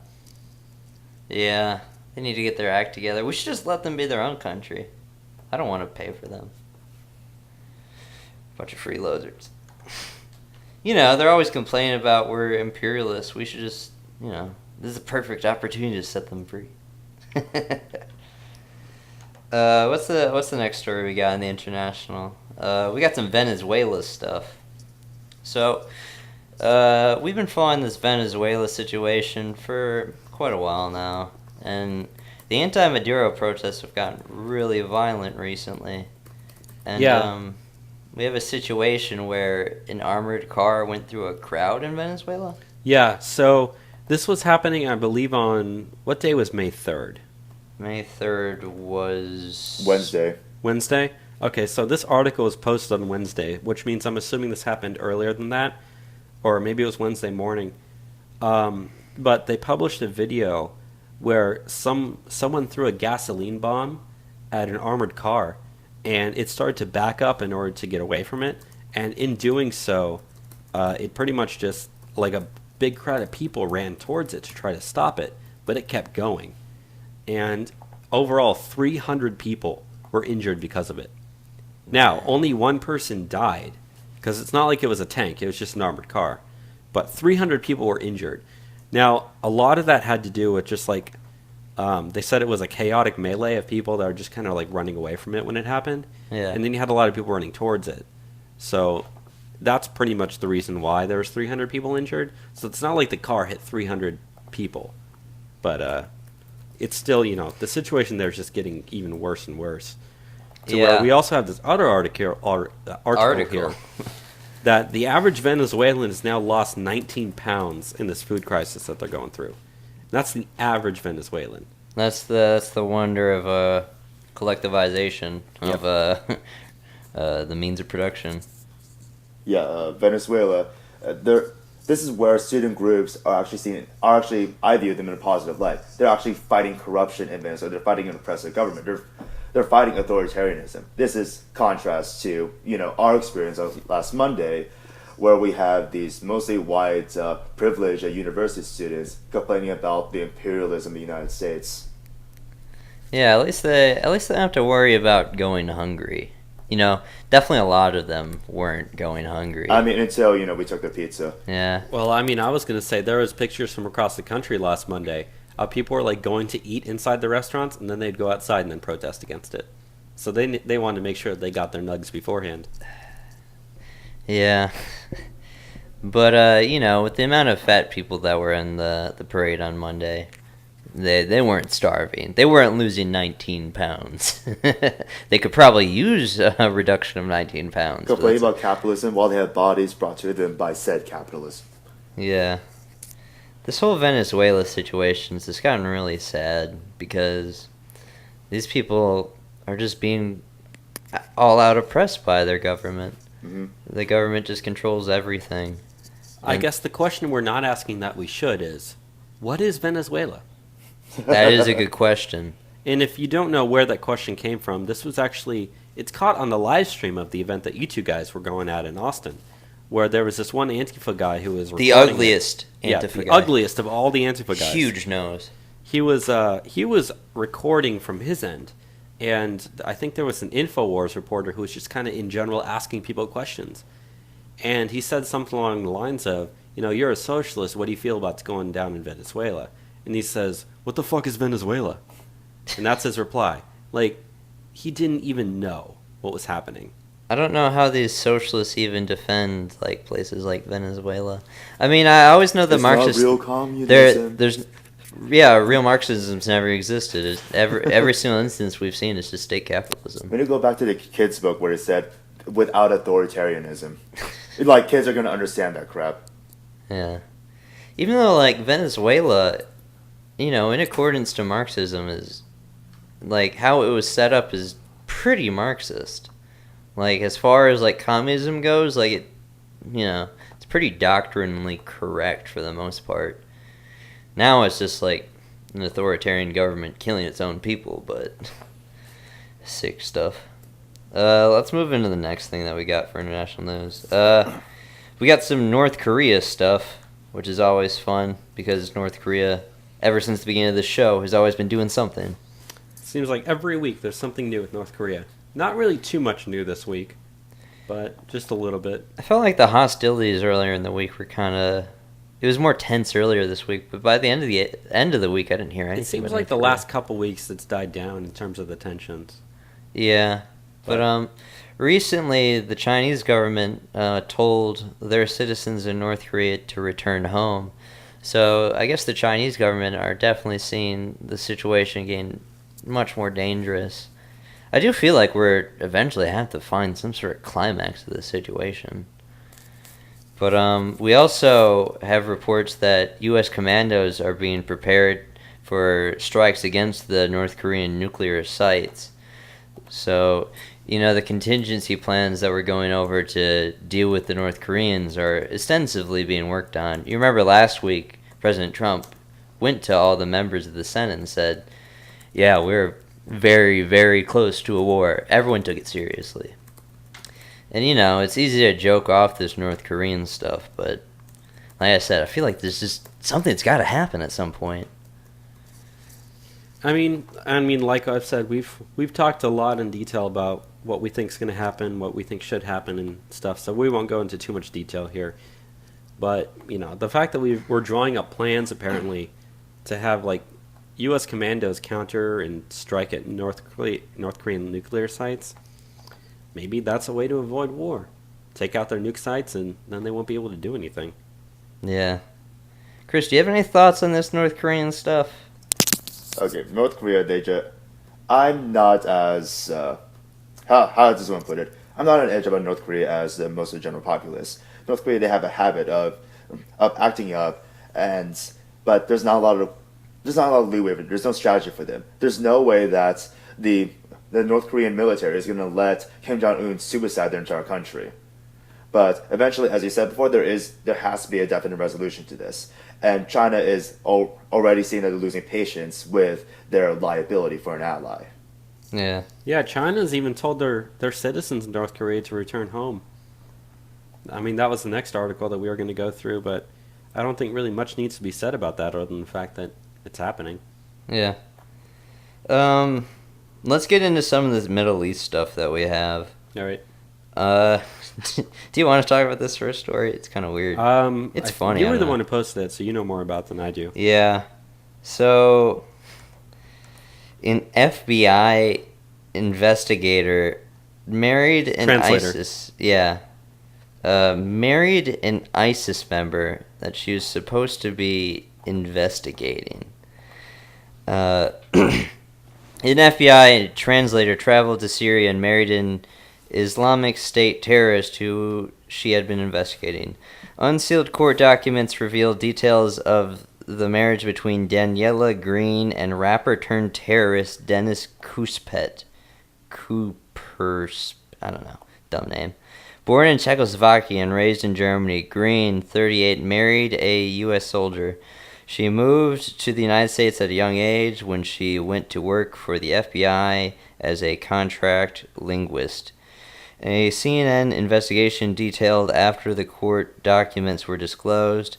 In January 2014, Green began investigating Individual A, identified by CNN as Dennis Kuspert, 41, a German Islamic State terrorist seen in propaganda videos holding a severed human head. A former rapper known as Dezo Dog, Kuspert enjoyed minor success in the music industry, including opening for U.S. rapper DMX. After a car incident that left him close to death in 2010, he quit rap and converted to Islam, producing Islamic devotional songs, including one that praised Osama bin Laden. Move down. It is unclear that Green, who identified several of Kuspert's online accounts as part of her investigation, began communicating with him. In June 2014, she told the FBI she was traveling to Germany to visit family, when instead she flew directly to Turkey before crossing the border to Syria and marrying Kuspert, while still married in the U.S. She discussed her situation with an unidentified correspondent via email, and when she expressed regret for her actions and recognized that she had broken the law. Quote, "Not sure if they told you that I will probably go to prison for a long time if I come back, but that is life. I wish I could turn back time some days," she said. After a month, she left Syria and returned to the U.S., where she was arrested and imprisoned for 2 years. Her short sentence was credited by the prosecutor for her cooperation with authorities.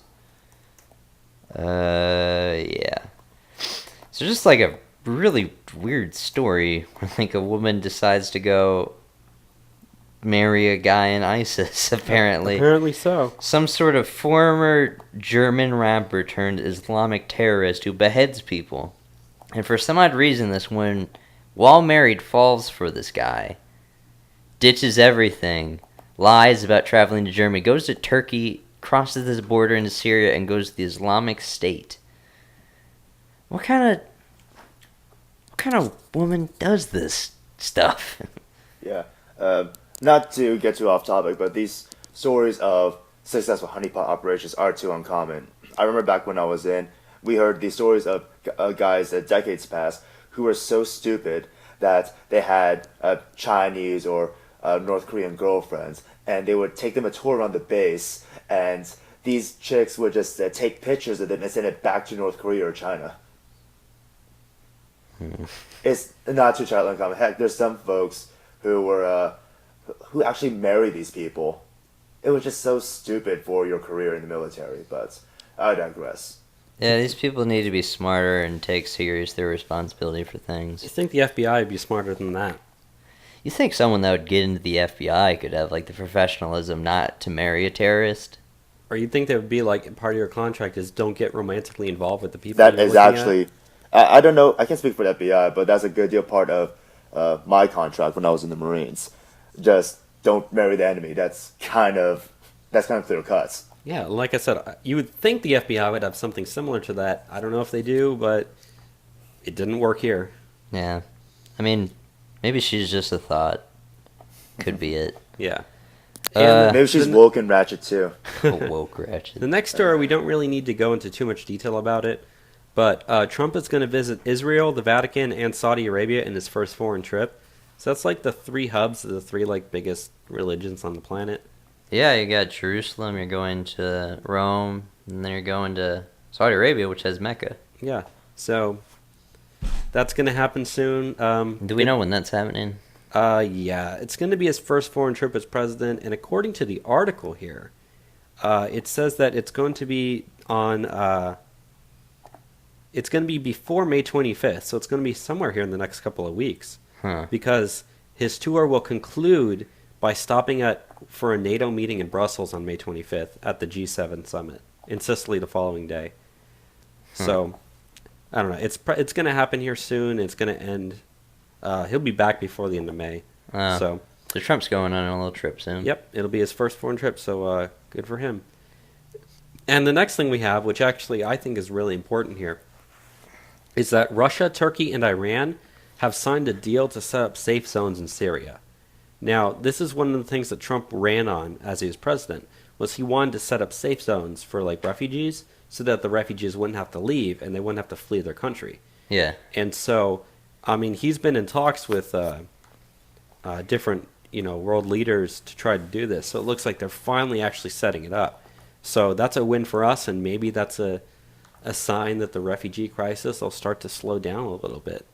Hopefully we don't get more involved in Syria that can mess that up for them. Oh, I certainly hope not. Because we have a tendency to do that. Now, they said that we are concerned about the fact that Iran is involved, but, Russia doesn't want to screw that up. In Turkey, we don't really like Turkey right now, I know that.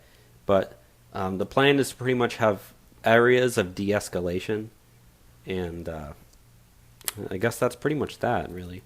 Yeah. So, if anything, that he can say that's another campaign promise that he's at least somewhat fulfilled at this point. He's getting coalition, but not the coalition people thought would be. Right. The so-called the new axis of evil. It'll still take time to see whether or not that actually works, but at least we're moving towards the right direction, or so it seems. Yeah. So then we don't have to have them all spilling into Western Europe and stuff. Let's get into this next thing that we have on the agenda. Africa news for once, which is actually very I think this is the first time we've had Africa news. I don't think I've ever talked about Africa on this show. But this is from Zero Hedge. White South Africans are preparing for removal of all whites within 5 years. I'm just going to read some of this.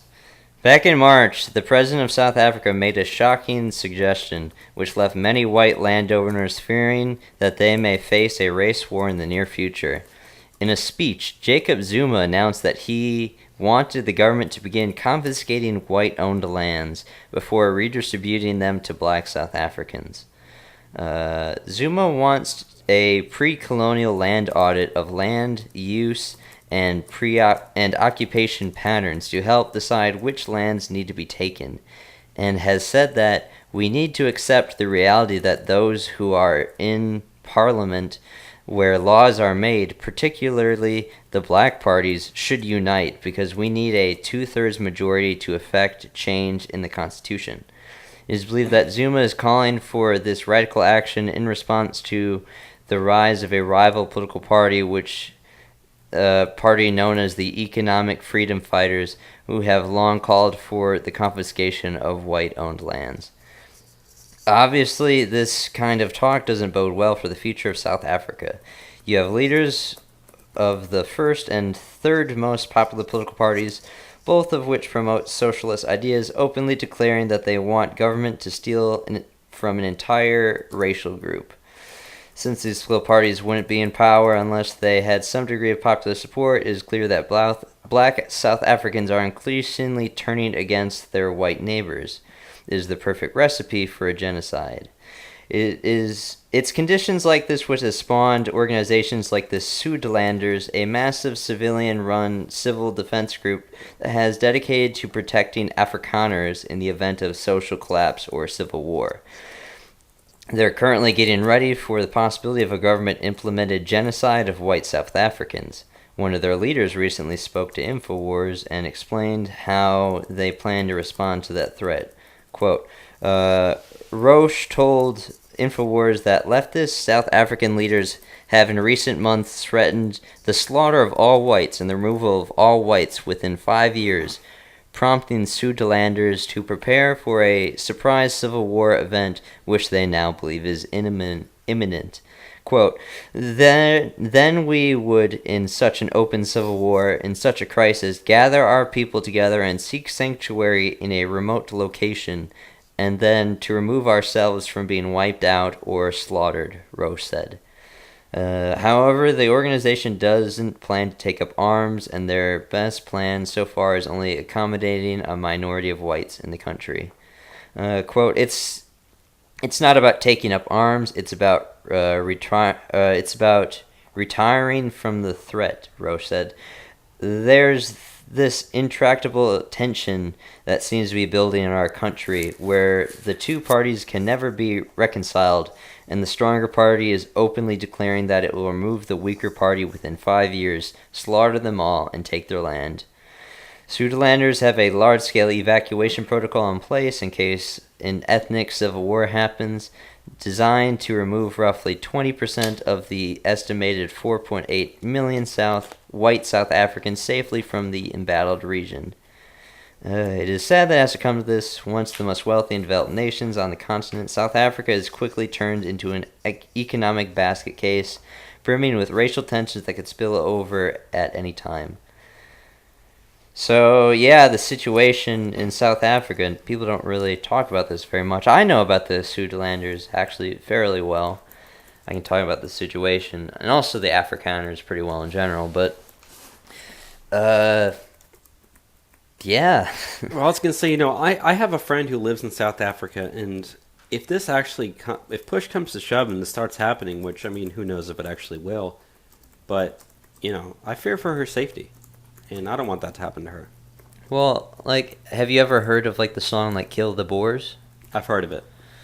That's something that both Mandela and Zuma have sung before. Kill the Boer. Who's the Boer? That's the white Afrikaners. That's the white farmers.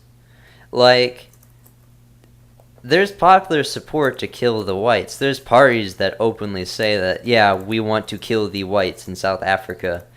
Whites in South Africa are only something like 7% of the population. They're this tiny minority that is on the verge of genocide. I forget what tracks Genocide watches, but I know that they have them just the step before considered a genocide. Now, the Sudalanders' plan incorporates the Geneva Convention, which would allow them to do this, because in Africa it is illegal to have a white organization. You can have all black organizations, but not white organizations. But yeah, they plan to have everyone try to evacuate to these safe zones. They have thousands of people with plans to move, but they expect a lot of the people to not make it to the safety zones. They have that all planned out, and they expect the majority of whites wouldn't make it out to the safe zones in such an instance. As far as guns in South Africa go, you have to get separate licensing for shotguns, handguns, and rifles. You also have to have them registered with the government, and you also have to go through classes for it. So, acquiring weapons to prepare for, preventing their own genocide is pretty difficult. I mean, as I said, they're not trying to build up arms. They're trying to gather resources. It's not like they're planning this violent overthrow. They're just trying to stay safe as much as they can. Which I know, the anarchist Antifa organization that runs itsgoingdown.org called that the Sudalanders are calling for this, racial civil war, even though they're just trying to plan so they don't get eliminated. Yeah. They're calling this civil war. They're calling this it's two equal opposing forces. No, the population of whites in South Africa is a great deal smaller than the aggravators on the outside. This is not. They're not trying to provoke a civil war. They're trying to prevent a genocide. The Afrikaners have lived in South Africa for hundreds of years now. These people that live there,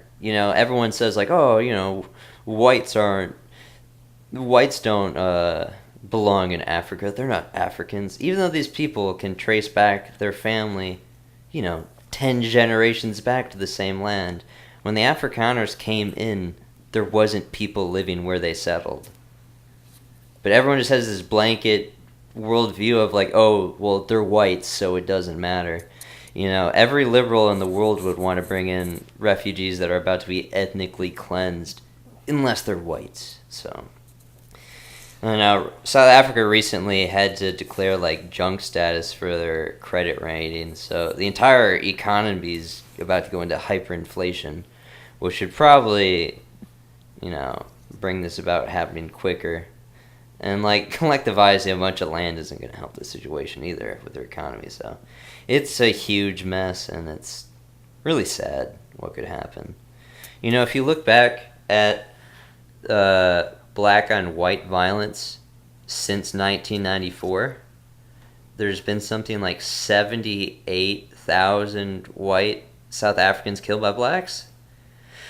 And like for a similar time period, just to give it like comparison, Vietnam was a little shorter than this area or distance of time, but something only like 52,000 people died in Vietnam. Those are soldiers.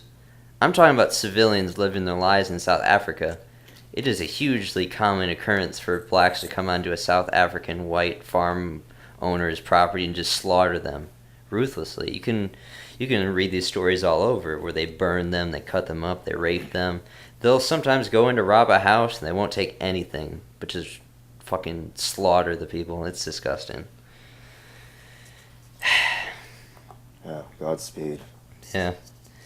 The Sudelanders need all the help they can get, and I've donated money to them. I don't have a lot of money, but I've given some, and if you can, it would be definitely appreciated, because it's probably going to happen. They're going to need every cent they can get. Yeah. Well, let's get into some different news. I'm pretty depressed now. Anyway, so let's go to Europe. Well, here we're going to move to Europe now, which would be like the last segment pretty much that we're going to do. So earlier this week, everyone kind of freaked out because all of the royal staff were called to Buckingham Palace for an emergency meeting, and a lot of people thought that like the Queen was dead or someone else was going to or was like terminally ill. Instead, that ended up not being the case. It was just that Prince Philip, who's 95 years old, he pretty much said that he's officially going to be retired from his public life. Now, a lot of his duties and responsibilities over the last few years, he's moved on to his children and other royals there. So it's not like that changes too much, really, but it's just kind of one of those things where they finally officialized it.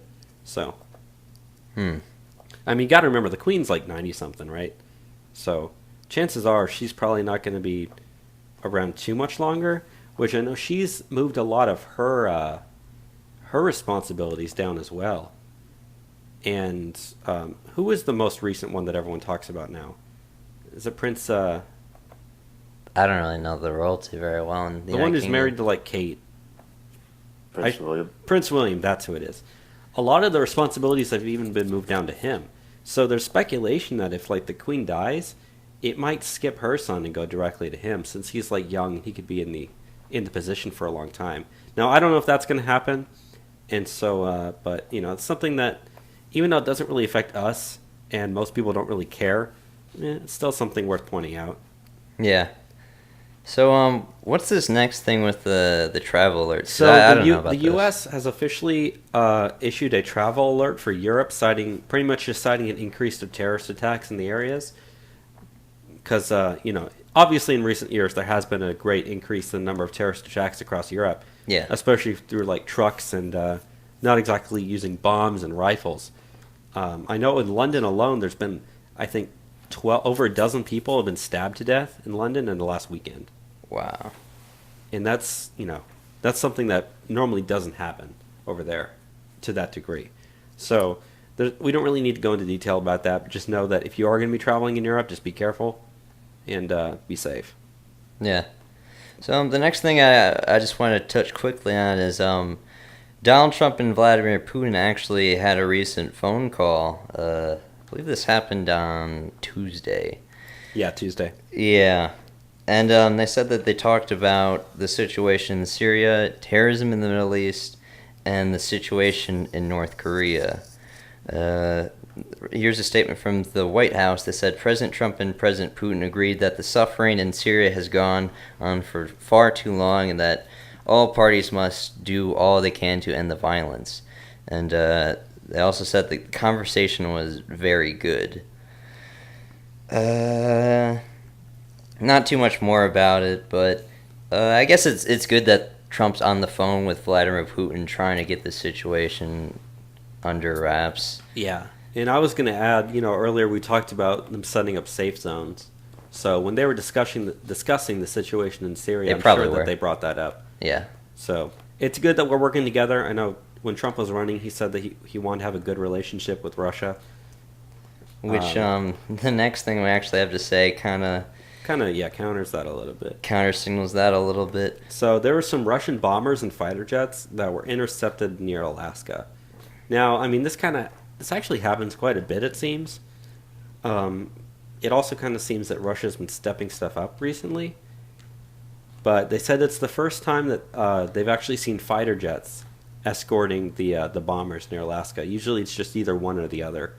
But this time it was together. And they said, Russian bombers flew near Alaska over 4 consecutive days for the first time since 2014. So we don't really know if they're just if they're bumping up their military capacity to do something in the future, or if it's just kind of general training that they're doing. But yeah, not really the best that they're flying over our territory, though. Yeah. So I mean, you've got Russia and Alaska, and the airspace is so close there that anyone flying anything over there is gonna show up on everyone else's radar. So, Yeah. Anyways, let's skip this Venice story and move on to this Merkel thing. Okay. So Merkel, so Donald Trump has been trying to get our allies in Europe, particularly Germany, to pay their fair share for NATO. And it was 2 months ago that we were talking about Trump and Merkel having that press conference together. Yeah.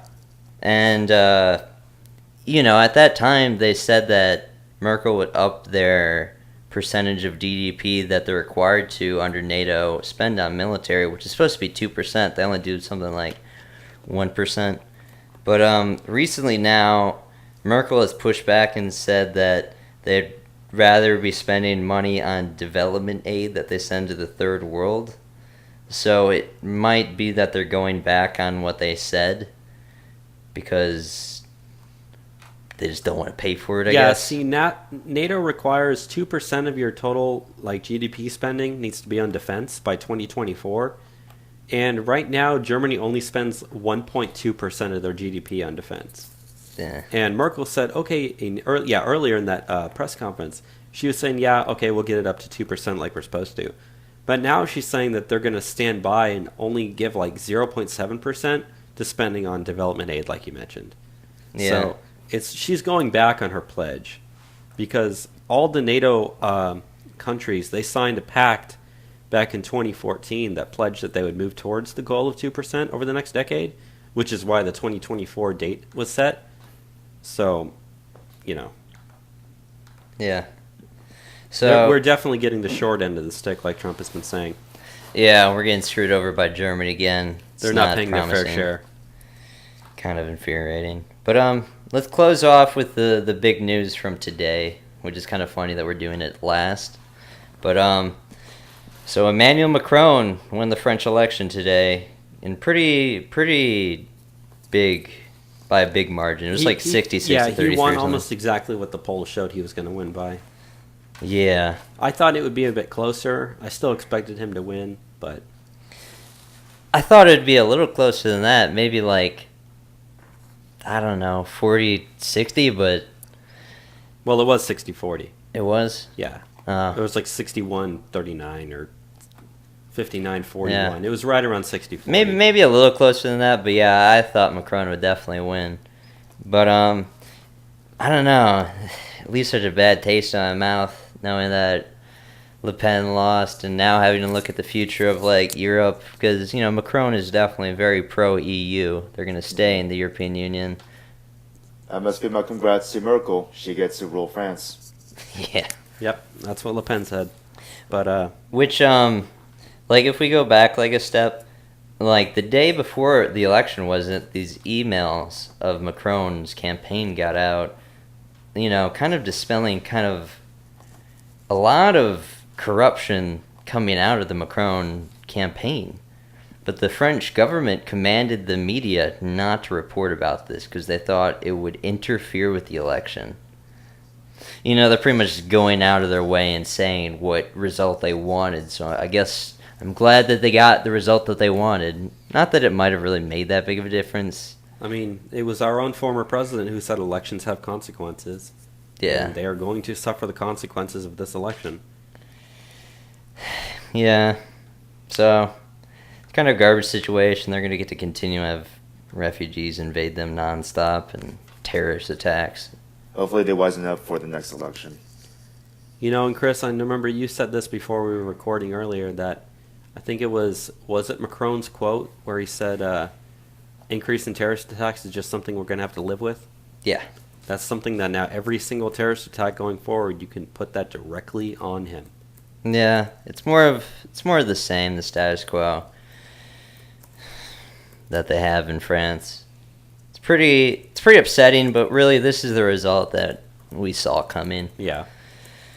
But we kind of wanted to have a reason to believe, but I guess the people in France they just don't care enough to really take that stuff seriously. Maybe they will down the road, but maybe it'll be too late. Who knows? I guess the question is, how much worse do things have to get before they get better? Yeah. Because the next election is in 2024. It's in 5 years. So they got Macron for a while. Think about Macron's the youngest person to become president of France. He's only like 39 or something. yeah, he's the youngest ever. And also, if you think about it, their elections... I'm sorry, did I say 5 years? Yeah. 2022. I was saying 2024. My mistake. It's in 2022. So, sorry like 5 years. Sorry for my mathematical error there. It's all good. Chris, do you have any thoughts on how this went? It's not particularly surprising. There was that coalition building among the defeated members of the first election, the first round of elections, where they were just all, with the exception of Melanchon, endorsing Le Pen en masse. I mean, not Macron. Yeah, Macron en masse against Euro Pen. But the silver lining is this, that they own this now. Whatever happens in France is completely on Macron. They can't blame Le Pen. They can't blame the alt-right. Or the surge of white nationalists coming here. They stopped populism. Now they suffer the consequences of a wanton immigration process. Yeah. Granted, it's not desirable for this to be seen this way. No one should learn a lesson in the aftermath of a tragedy. There should be preventive steps before. But hopefully, the Fifth Republic doesn't become a new caliphate. Yeah. I don't really have any more to say on that other than it's kind of sad. It would have been hard if Le Pen won. The entire country would go into revolt pretty much. But I mean, they're doing that anyways. So just have to see where things go. But with that, we're coming up on just about under 3 hours. So I think it's good to close out the show now.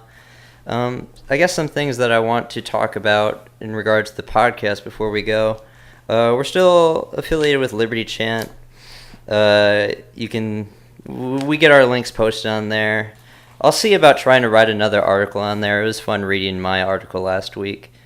We still definitely need the reviews on iTunes. That is the best way you can help the show. If you could just review the show on iTunes, give us whatever rating you think we deserve. That would really, really help us get our downloads up. We're still on a plethora of platforms. You can find us on Podbean, where we got our RSS feed. We're on YouTube. We're on SoundCloud, iTunes, as I said before, Google Play Store, Stitcher. And Yeah, I don't think I have any other news I need to say. If you want to contact the show, it's TrumpRepublicRadio@gmail.com. And do you have something to say, Bobby? I just wanted to say earlier we were talking about whether or not Greg Abbott signed the sanctuary bill into law. Yeah. It's currently being streamed live on Facebook. They just finished it. He signed it into law. Whoa, we get to close out with some good news then. Yep. Yes, sir. That's great. So, do you mind me saying a few things? Yeah. Yeah. To Antifa who try to dox me, my name is Christopher Ian Celera. I'm defending my so-called Nazi friends from all of you sanctimonious faggots. My phone number is 254-630-7861. I live in 1805 Aquina Springs Drive, apartment 317, San Marcos, Texas. Come at me, commies. My family, we didn't immigrate from a third world nation to see this country fall to a second world trash. This country is a first world nation and will remain a first world nation. I say American first. To hell with all of you. It's pretty intense. It's pretty big news. Her last statement. Yeah, with that, this is our show for the week. Oh yeah, one thing though. We're gonna have another midweek mini podcast. Me and Bobby will probably look to get that out to you on Wednesday or Thursday. That'll probably be another hour show. Don't know the topic. We might have a guest on this week, but yeah. With that said, it was fun being on once again, and we hope you have a good week. All right. Have a good week, everyone. Большое спасибо. Goodbye.